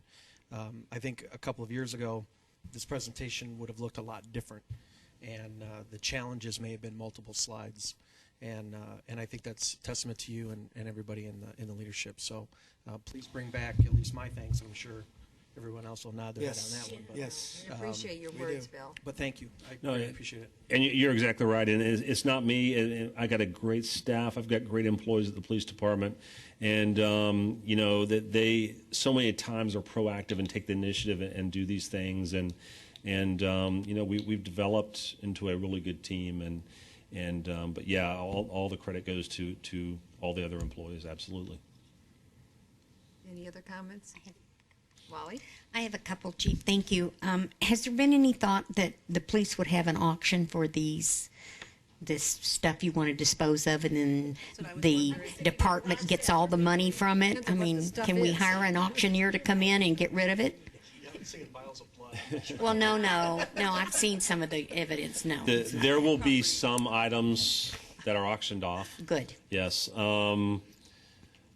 You know, there'll be the firearm issue will come up soon. You know, and that's been going on already. Do you sell them or do you destroy them? And you know, those are some things we're gonna have to look at. But there will be some stuff auctioned. Yes. Okay. And my next question, I wrote 3 things down real quick about the police. Thank you for even thinking of taking over Mobile. The residents would love to have Goodyear personnel down there I know. They would. than anyone else, and so thank you for trying to make that work.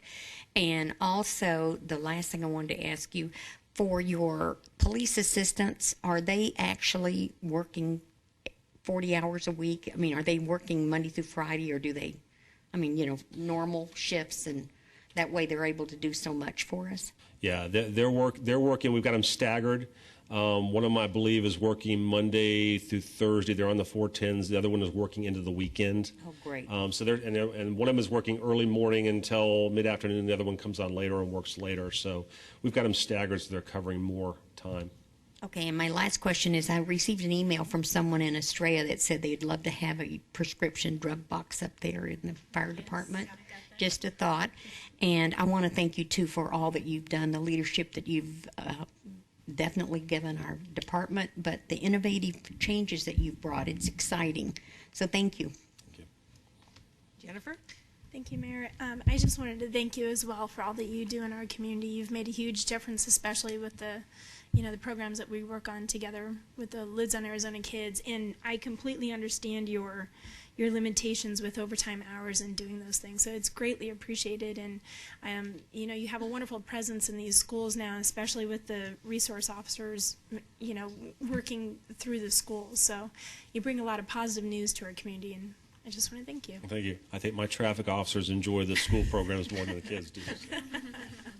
Sherry, did you have something? Yeah, I'd like to also echo the same thoughts. I really appreciate we've really come a long way, and you and your team have done a great job, and you do see the difference in the public. Your new PIO, it's great to see that on the news, that Goodyear is doing some things, and we are seeing it on the local news quite a bit. I know you've got national press as well, but just when you turn on the local news to see what Goodyear's been doing, it really helps. But I would like to see if we can put more stuff in focus about some of these programs and really highlight some of this. So keep it so that public gets to know all these programs you're doing. Even the ComStat, all that stuff is just really great and innovative, and so that they know everything we're doing. We actually have a lot of periodicals that go out that we could take advantage of and put articles in, and maybe we need to be looking into that, not just the In Focus, but I know that there are other magazines that would like articles, and it wouldn't have to be consistent, but we could be adding some of these up, and they go right directly to the neighborhoods, and I think that's would probably be a better target. It's so positive to hear all of this, and a lot of times, we've had such a down before just to hear it. And I totally agree with everybody's assessment of it. It's just been great, and I just recently sent you an email telling you how quality of a police department we have now, and they've come a long ways, and really, it's due to your leadership when you came. You saw the weaknesses, you saw the needs, and you saw the talent, and you just sort of put that all together. But I do want to ask council one thing, is that, this overtime we're all very generous volunteering our police department and our staff. So somebody comes up to you and says, hey, we're going to do this and we're going to do that. How about it? And so we have a tendency to say, oh, of course. So it behooves us to think about the words we're saying to the public before we say to them, no problem, we can help you with that.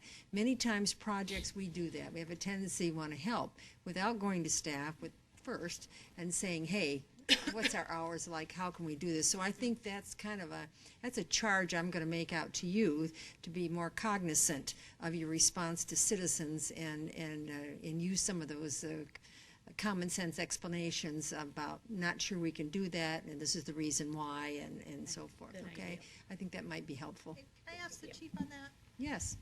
How do other jurisdictions handle that? Do they charge back the organization, or do they just not do it? Because obviously, I agree with the mayor. We can't stretch you so thin for that. I just didn't know how other cities do it. Well, and I guess it varies. I know from one previous community, council actually decided what, out of all the city events that public safety was involved in, council actually decided these are going to be our priority events. These are ones that we'd like our public safety departments to take part in. And the other ones, unfortunately, we just didn't do. So. But you could if an organization wanted to give an event and they wanted to put that in their budget, to saying if we could get some sponsors to pay for such and such, we would be open to that. We're always open for off-duty jobs. So there is a way we could possibly help some of these organizations and just be truthful with them that this is happy to do it, but we need the resources for it. And some do. So. Yeah, good. Any other questions? Okay, thank you very much. Thank you, Mayor. Thank you, Susan, Council. you didn't get much of a chance to talk, but thank you for showing up at the table. She looked good. Yeah, she looked good. Absolutely. Get the finger going. We'd like to take a break here for 5 minutes. Is 5 minutes enough? Yeah. Bill, was 5 minutes enough? Oh, yeah. Okay, and then when we come back, we'll be doing the Public Works Division. All right? 5 minutes.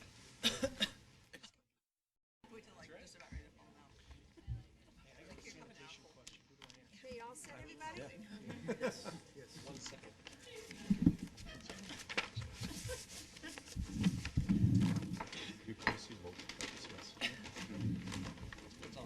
All you gotta do is call.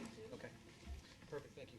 All right, we'll just begin, and we'll start with, we'll end this evening with the Public Works Division. So Jerry Postim, are you starting, or how are you doing this? Yes, I'm gonna take the lead, And then Mark Holmes Mayor, will- and then it will be Mark and Mark. Mark and Mark. Yes. Okay, Daryl and Daryl, huh? Okay. My brother Mark, my other brother Mark. Okay, all right, you have the floor. Good evening, Mayor and council members. Thank you for having us tonight. We're gonna talk about the Public Works overview. There have been a few changes that we'll briefly touch on since the reorganization that occurred in 2012.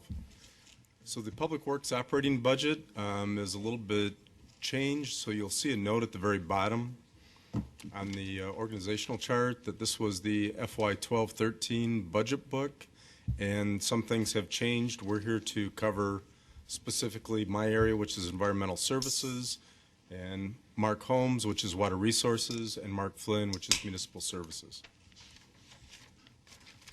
So starting with Environmental Services, that's sanitation, water, and wastewater. And those three are all what they refer to as enterprise funds. And the enterprise funds are all paid for by rates. Can we go back? There we go. Water Resources and water are all funded out of the same pot of money, if you will. So I will begin with the water part and then turn it over to Mark Holmes for the water resource part. Wastewater is a separate fund, and sanitation is the third fund. Under Environmental Services, number one is sanitation services. And what we do is serve 23,000 people, the entire city of Goodyear, both north and south of I-10, with residential solid waste and recycling pickup, that's the contained pickup, at the street on a weekly basis, done by Waste Management, contract service. We do the bulk curbside pickup, which we do in-house with staff, and that has now changed from twice a month to once a month beginning October 2012. And then we do the regional household hazardous waste collection events. The next one is coming up April 6th. It will be held in Avondale from 8 a.m. until noon. On the water side, we have the water services for production. Production consists of wells, treatment, and storage, and serves 15,000 people. Geographically, that's roughly the area south of I-10. North of I-10 is served by Liberty for water and wastewater. The distribution system consists of mains, valves, hydrants, meters, and we have a customer service group. Then under water quality, we have environmental oversight. We have to do regular sampling to meet Maricopa County Health and Arizona Department of Environmental Quality requirements. We have permitting, and then we have regulatory compliance. Wastewater services, we have collections. Those are the collection mains, manholes, lift stations. Then we also have the treatment portion, which are the 3 water reclamation facilities. We have the Rainbow Valley facility to the far south. We have Corget, which is being improved as we speak and is scheduled for completion in June. Then we have the main plant, which is known as the Goodyear plant on 157th at Estrella, and they all will be producing A+ effluent when the Corget improvements are completed. On the environmental quality side, we have the air quality, we have the permitting, and again, regulatory compliance.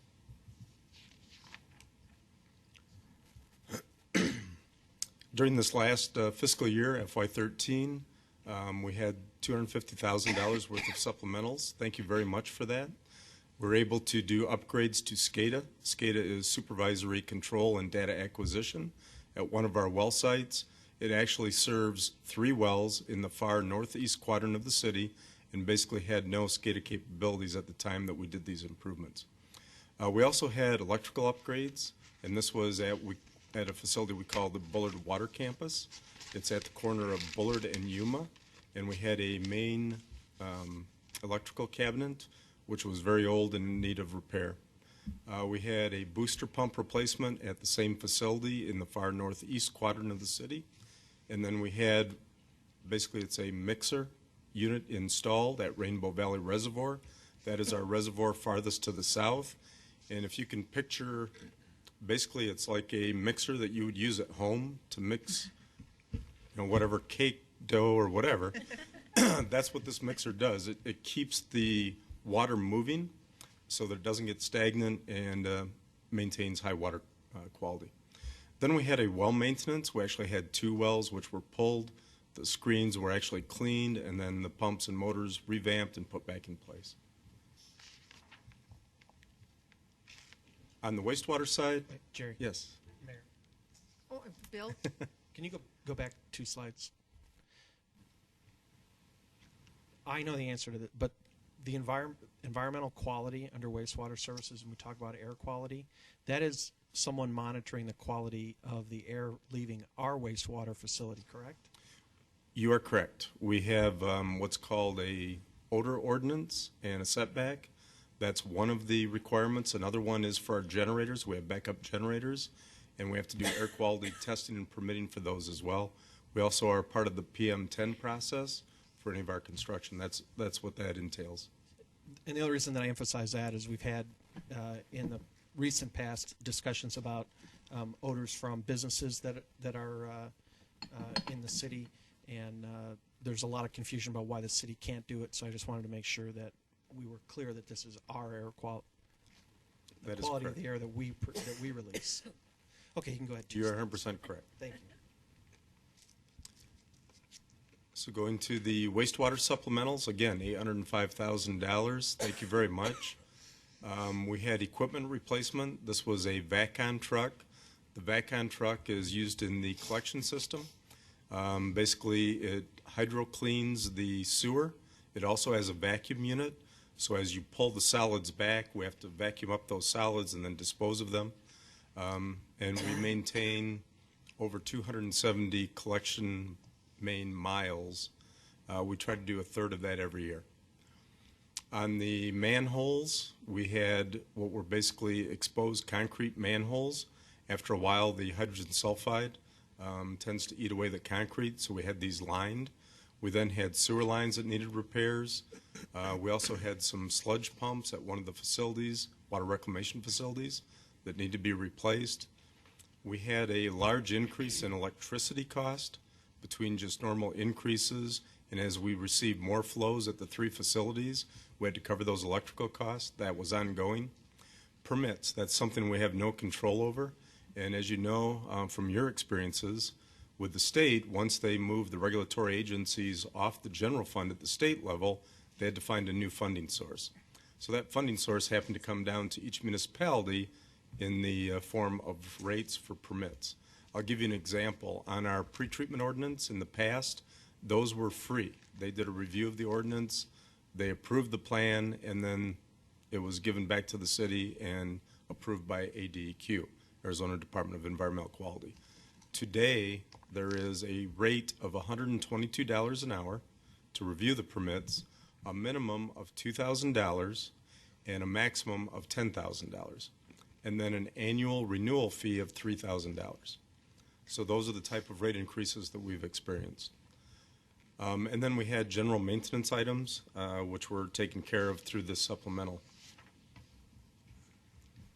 Some of our opportunities and challenges, we really want to expand on our technology applications, the SCADA system, again using radio and remote access so we don't have to send operators to each facility, really is a time saver, and as we grow, it reduces the number of employees that we need to hire. Staff retention and development, one of the challenges as the economy rebounds is that a lot of the municipalities are looking for qualified, certified operators, so what happens is we all tend to steal from each other. So right now we've kind of lost, I guess recently to Buckeye and to the private sector. We've had some private utilities which have used our training grounds to grab employees. We also have aging infrastructure, not so much in the newer areas of Goodyear, but in the historic areas of Goodyear. We've been trying to put money in those areas to replace the water mains and sewer lines, add more fire hydrants. And then we have regional water and wastewater opportunities and solutions. I could also add sanitation to that with the upcoming household hazardous waste event.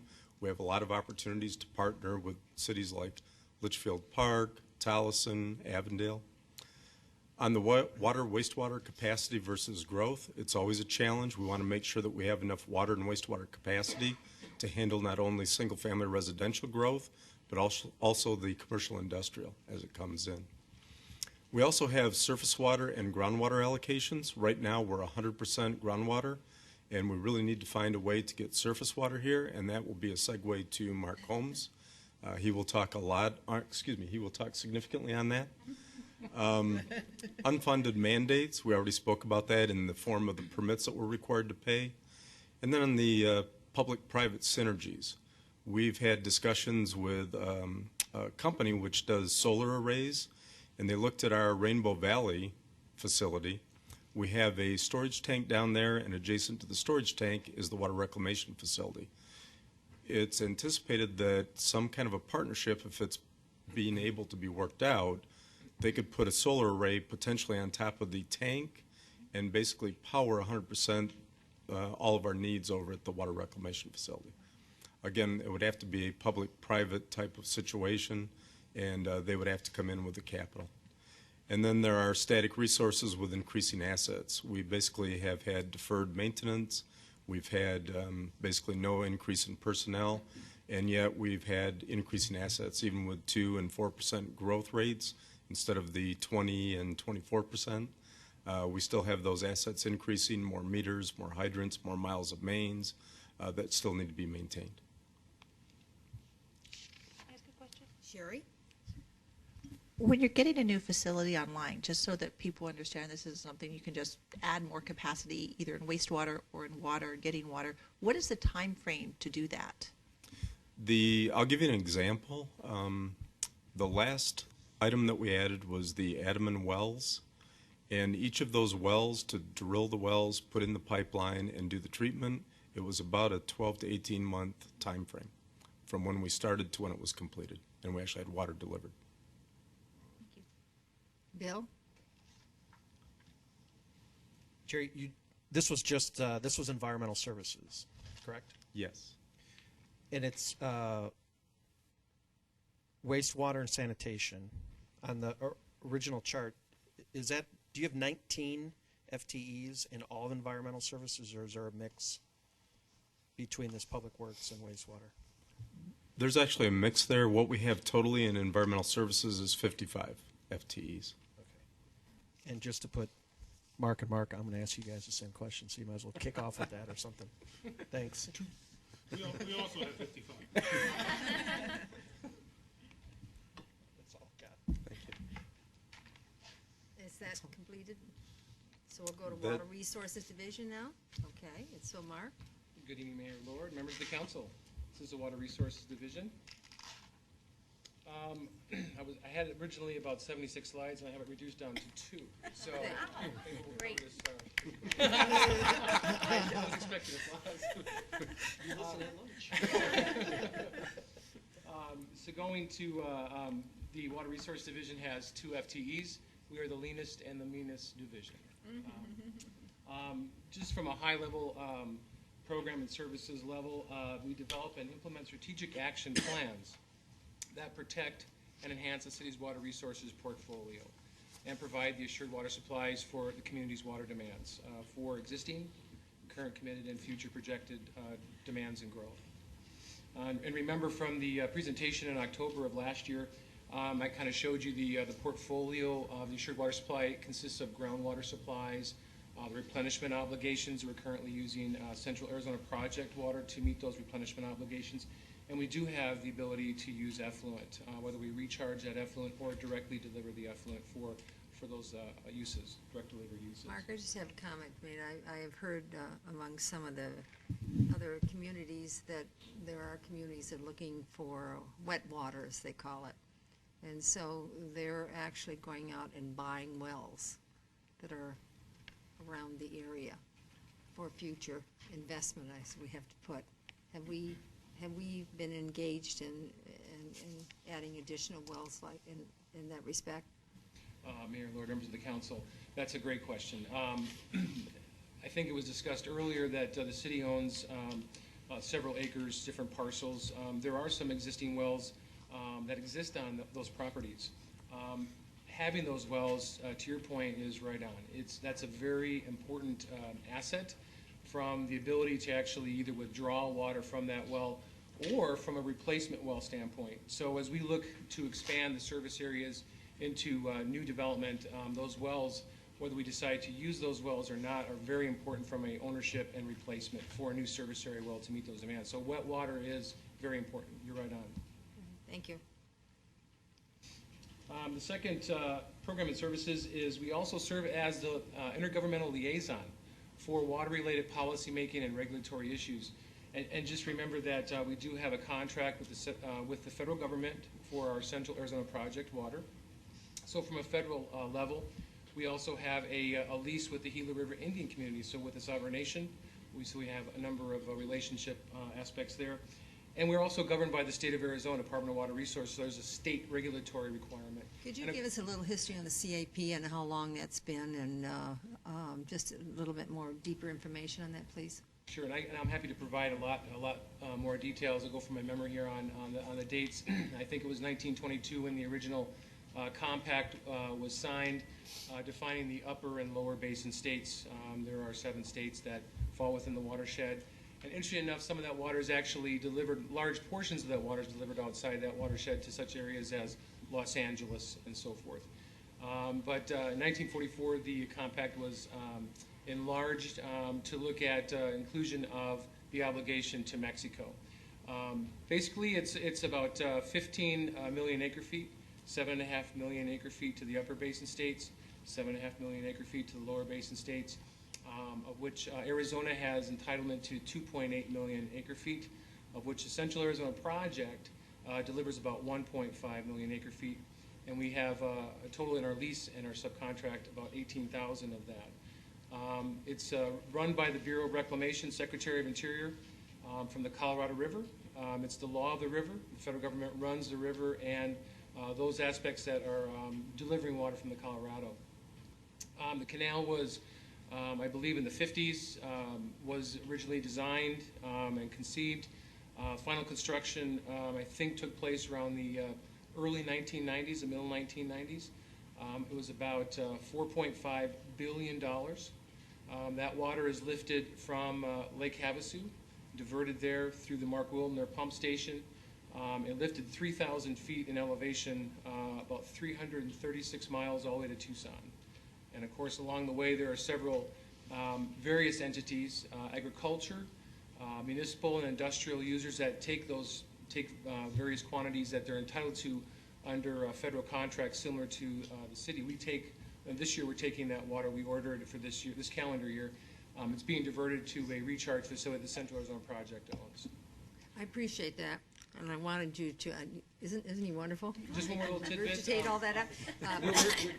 The federal debt will be completed about the year 2044 to 2046. I just wanted for the public consumption that might be listening to this or will pick it up off the internet. I think it's important to them know how it's a complicated system and it's come from years, and it just shows you the value of water. And the energy attached with it as well. You're right on, Madam Mayor. Navajo Generating Station is a coal-fired power generating station. About half of the energy it produces powers the CAP canal. It's a lot of energy. And about half of the water rate, $152 per acre foot. Acre foot's 325,851 gallons. Half of that is energy. It's a lot of energy associated with that. Joe? What happens if they shut that plant down because it's burning coal? A lot of discussions, great question, Councilman Pizzillo. A lot of discussions. EPA's made an initial ruling that is going to require specific devices to be put on the plant to deal with the Hayes rule, the federal rule on that plan actually affects about 16 Category 1 lands, including the parks, national parks and Indian communities. They're looking at potential costs of a little bit over $1 billion potentially. They're still in some, it's an initial ruling, so it's not finalized yet. If the plant does shut down, the CAP would have to go on the energy market. Right now it's in a good place. Natural gas is very inexpensive, but 10 years from now it could be 3 or 4 or 5 times those costs. So it's a market. It's risks. Whereas the Navajo Generating Station's been very reliable on what it costs, and those costs just went up from personnel and operational costs. And of course, those retrofits, known as BART, best available retrofit technologies to that plant would be very costly and would potentially, I think the worst case scenario I've heard is it could potentially increase the price per acre foot between $50 and $80 per acre foot. So it's pretty costly. As a percentage, what would that be? That would be currently about half of what we're paying for being the current energy right now, so the energy rate would double. Okay. Thank you. Bill? I don't want to put you on the spot. We just had an AMWA meeting last week. The long-term ramification of Navajo not being online, however, could actually be a reverse. Is that not how I understood that? If it were to come offline, we could, if energy price, that's a big if energy prices remain as they are, it could actually be a net zero if it comes offline. Is that not correct? Yes, right now in the energy market, that's a correct statement. But obviously, if you saw in the presentation was given looking at, right now we're in kind of a perfect storm, if you will.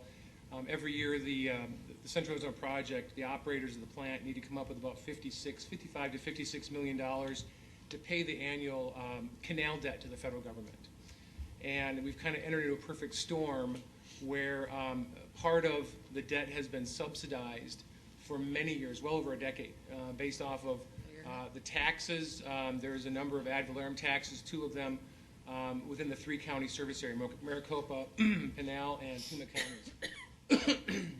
And those help offset. They've also, the surplus energy from the Navajo Generating Station has been sold in the market when the energy market was really high. Just a few years ago, it was pretty high, and they were making really good money selling surplus energy. That was doing great on subsidizing water. But we've now entered a storm where the energy prices are real low due to the fracking and the natural gas creation. The property values have plummeted in the last few years. The Proposition 117, which was recently passed, which only allows those property values to increase or decrease at certain percentages, are very small. So it's basically, bluntly say that the subsidies are over, and now we're kind of going to go to a base price for CAP water, which is going to look at full price of energy, full price of paying the annual capital debt. To your question is right on, Councilmember Stipp. Thank you. You bet. Lastly, having water supplies and serving those water supplies go hand in hand with how efficiently we use those. So develop, enhance, and implement water use initiatives, including education, outreach, regulation, and incentives that provide the highest and most sustainable use efficiency. So having those types of activities, which we're heavily involved in. You probably have heard some of those. We have the home audit program. You've probably seen various brands out there that the city has. We have a number of classes. We provide landscape classes, drip irrigation classes at specific times of the year that are appropriate for those that want to learn more about saving water from their landscape. And if you recall from the presentation last October, 60 to probably somewhere between 60 to 70% of what we're delivering is consumed and used in the exterior, our landscapes. So it's the largest water consumption, and obviously our goals for the future are these programs that help more efficiently and sustainably use our water supplies. Some of our opportunities and challenges, they're kind of interesting because you could probably dually have an opportunity and challenge with the same item. For example, we're in the process right now of looking for new water supplies. And while there are water supplies out there that exist that we could look at, the challenges, they come with a very high price. You probably have read in the papers, water supplies, as you probably recall, when we entered into the lease with the Gila River Indian community, that was a very substantial water acquisition price. So there's opportunities, but there's also the backside of challenges as well. Also water reuse, resources reuse, and that'd be the effluent recharge. Right now we're looking at, this is an opportunity. How do we keep the effluent within the city of Goodyear? How do we not have it go to APS and keep that water and recharge that water? And kind of goes into the next item, which is, as we talked about last October, which was maintaining and growing the long-term storage credit bank account. That bank is our future. And it looks at those water supplies like any bank. It's a retirement fund. It's a savings account. It's your checking account. We use that water supply annually. We can take CAP water. We order it annually. We can't take it directly at this point. So it goes in the bank. We'll recharge and it goes to the bank, and that will offset our annual pumping. As Jerry mentioned, we're pumping groundwater. We have to replenish those molecules acre foot to acre foot.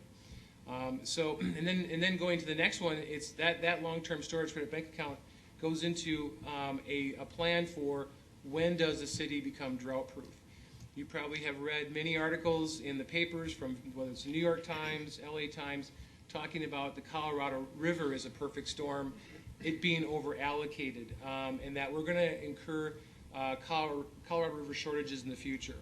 Those shortages are going to trickle down into a certain percent of our CAP water supplies, excuse me, that will not be available to the city. We're still going to have demands. And so this bank account, again, is going to be very important as we look at drought-proof Except in the city. the one thing that bothers me about credits and water, it's not the water, it's a credit. Well, So and actually, depending on a drought, depending on an emergency, depending on something, the piece of paper of a credit, that still concerns me when it comes to water, and that's why when they talk about the wet water in storage, you feel a little bit more comfortable. But paper water is somewhat scary. I will say that we've talked about the groundwater. When we order CAP water, we're actually ordering actual water. It's delivered through the canal, and it goes into currently a CAP recharge facility. That might be the hieroglyphic or the agua fria recharge facilities that we have the permit ability to put that water underground and store it.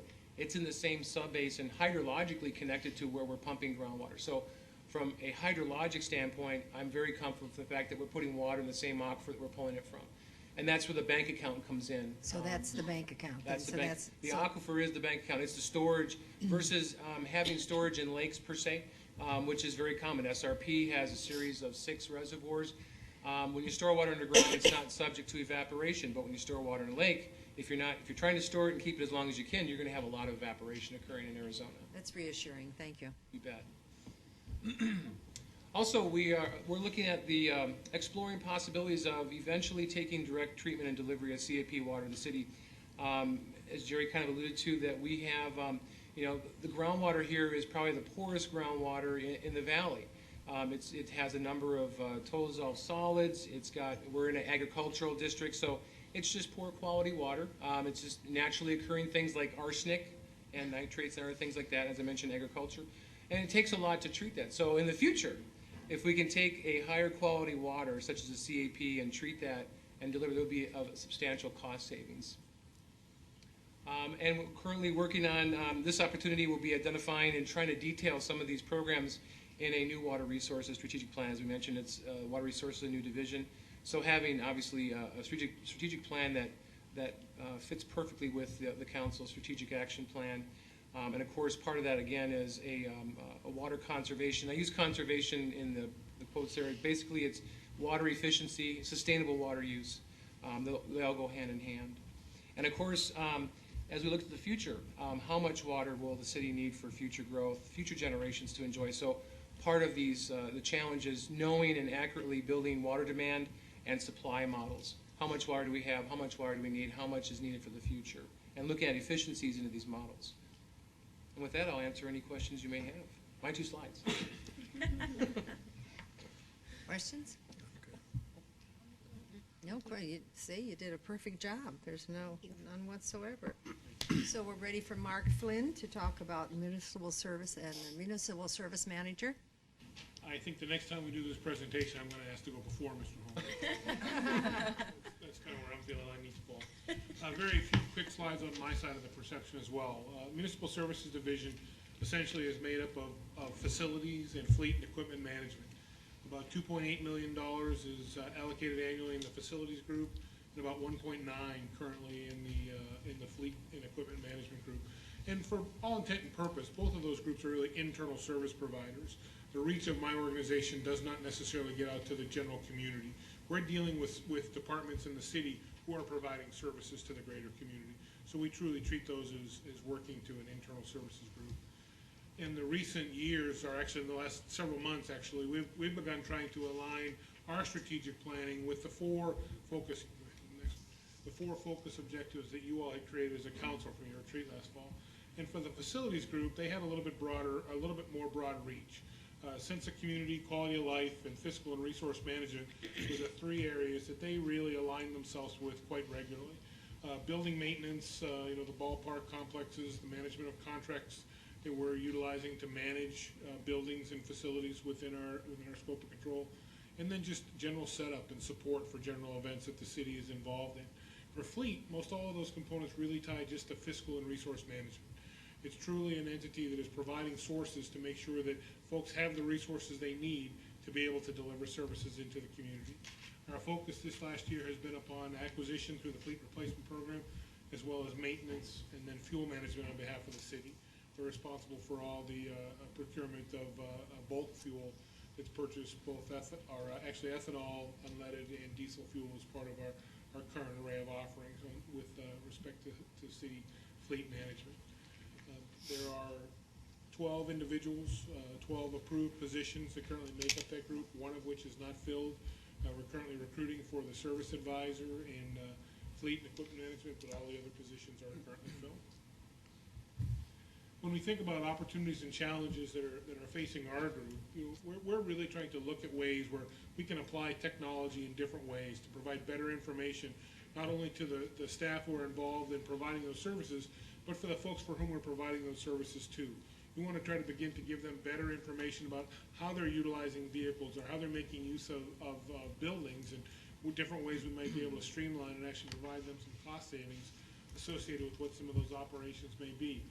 Staff retention hasn't necessarily been a huge concern for us. We've had a small amount of turnover that's occurred in the last year, but we've had very good success in recruiting for those roles and being able to replace them with both local and with some national searches.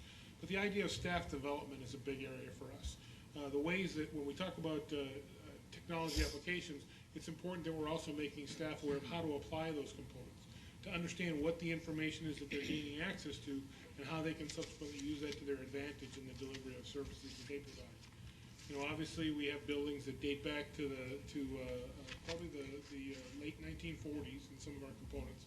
We've done some minor renovation to those buildings, But as a general rule, the buildings are getting older, and we're beginning to see the signs of some of those things that are now catching up with age.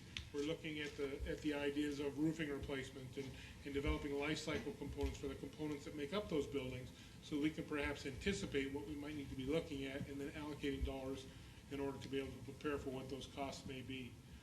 We also have a series of unfunded mandates that have come up on occasion. Those relate to permitting requirements and some changes that are occurring within the industry, but we think we're working very hard to make sure that we're managing appropriately to anticipate what those needs are. And then for us also, some public and private synergies is a great way where we look towards for some success. Some of the things that we think we need to do with regard to managing facilities on behalf of the city, it's going to involve some opportunities where we might look at a public-private partnership, or we might look at some ways to take advantage of some technology that's been advanced and see if there aren't some ways where we can necessarily offset some capital expense while being able to deliver some higher quality services to those folks that we provide the service for. And then just the number of increasing assets. The purchase of this complex, the Veneta complex, expanded greatly the amount of square footage that we're responsible for. We've been working diligently to turn over facilities that we had previously leased. We still have the library that's leased that will change as the build-out occurs here in this facility. That'll be more square footage for us to take on. So those are pieces we want to make sure that we're planning for and preparing for in order to make sure we can meet the needs on behalf of the city. Happy to answer any general questions that you have. It's pretty straightforward. Bill? Pretty straightforward. Yeah, absolutely. I have two questions. One is on vehicle replacement. I know that that's going to come up in the future, but my question really gets more to the fleet maintenance aspect of that. Who drives that program? Fleet or the department that has the asset? I'm gonna categorize that as being a cooperative effort that's heavily influenced by fleet. We're trying to drive the bus, so to speak, to drive and advise folks of what we're recommending be done to those vehicles, how they be maintained to a set of established standards, but we're also taking their feedback based upon what financial constraints may be for them. The one area where we probably push a little bit more fervently is in the areas of public safety, to make sure that vehicles that are going to be involved in emergency responses are able to fulfill the needs that those operators will place upon them. Okay. And then my second question, if I may, is, we had a great deal of discussion at the 2 council meetings ago about the refueling station. And one of the fuel tanks that we had there was the E85. And I know we've made improvements, at least at Fire 3, and added a E85 fueling tank there. We do have that ability. That's actually the only location in the city where we currently deliver E85. What I've been reading lately about E85 is it's actually more expensive to run that fuel, in addition to the purchase of the vehicle cost is greater, and that so from a financial perspective, it's actually costing us more to run a fleet of E85 versus perhaps something different. Is there?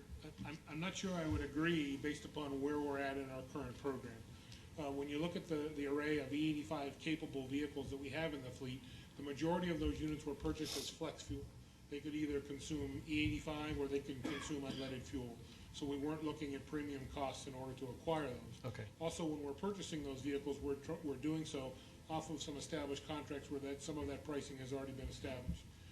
One of the things that we had been doing, if you go back about, say, 14, 18 months, we actually, where vehicles could purchase E85, they could operate an E85, and E85 was a substantially less expensive fuel at that time, we actually required those operators to purchase E85. We saw decreases in costs per gallon anywhere in probably from the 30 cents down to about 22 cents a gallon on average. And then as we started to see volatility in the market, as E85 subsidies began to fall away, what we did is when our wholesale prices began to mimic one another, we opened up both the E85 and the unleaded pump to those operators so that they could take advantage of whichever one was the most cost-effective fuel for them to purchase. We continue to see volatility occurring in the market, and we watch that with each purchase that we make. Okay, so are we headed in a greater E85 direction, a lesser E85 direction? I think we're continuing to look at vehicles that will provide us with the option to allow us to use flex fuel, unleaded motor fuel, or an ethanol-based product. E85 may not be the number where we stay. As you look at different components that exist within the market, there are a number of wholesalers now that are mixing different levels of ethanol into fuel. You know, as a general rule, ethanol is added to motor fuel anyway, even unleaded fuel, to a 10% to create your winter blend.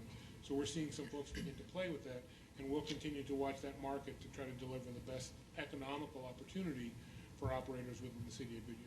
Okay, has there been any look at electric as more and more automobile makers are making electric vehicles?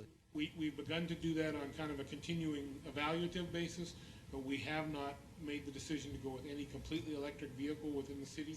Currently, the city operates one hybrid vehicle, which operates on battery power until you get to a certain speed, and we are looking at some additional opportunities where we might be able to incorporate more hybrid type vehicles into the city's fleet, because they align themselves quite well with the type of driving that many city operators are actually partaking of. I don't know that we would see that in necessarily the public safety fleet, or certainly in fire, but certainly for general government vehicles, and maybe even for some of the maintenance fleet, there may be some real opportunity there. Okay, thanks. Very well. Any other questions? Well, I think that's your presentation's finished. Thank you very much. It was well done by all three of you. Thank you. Now, City Manager, we have some follow-up, I think, from tonight. Yes, Mayor, members of the council, and thank you very much to the department heads and division heads that put forth the effort tonight. We do have several follow-up items as a result of the work sessions, questions, and we'll get those posted back to council. I have a couple of pages of those, and I know staff does as well. So we'll get those summarized for you, and we'll let you know where we stand with those. The other thing is it's an opportunity as we get to listen to the questions. It helps us to better understand as we roll into the budget, draft budget for your consideration, understand where your priorities are, your questions are. And you also notice in the opportunities and challenges, expect to see, if you could have a peek under the curtain right now, expect to see that some of those items will be coming for your consideration on some of, we think, the highest priority and or strategic issues facing us. So it's important that you understand kind of where we're headed with some of these things. Wednesday is the next phase of this. So on Wednesday, we'll have the fire department, development services, ITS, information technology systems, as well as parks and recreation. In the meantime, if you have questions, let us know. Our intent is really get you and the public that's watching this a good understanding of the departments, the services that they provide, the issues that they're facing. So we're really trying to just keep this wide open. We'll get into more specific dollar amounts as we continue forward with the budget. But thank you very much for your consideration tonight. Does anybody else on the council have anything to add? All right, just a reminder then, the Wednesday was talking about, it's this Wednesday, April 3rd at 5 p.m. At this facility, we will have a work session. So with that, meeting is adjourned.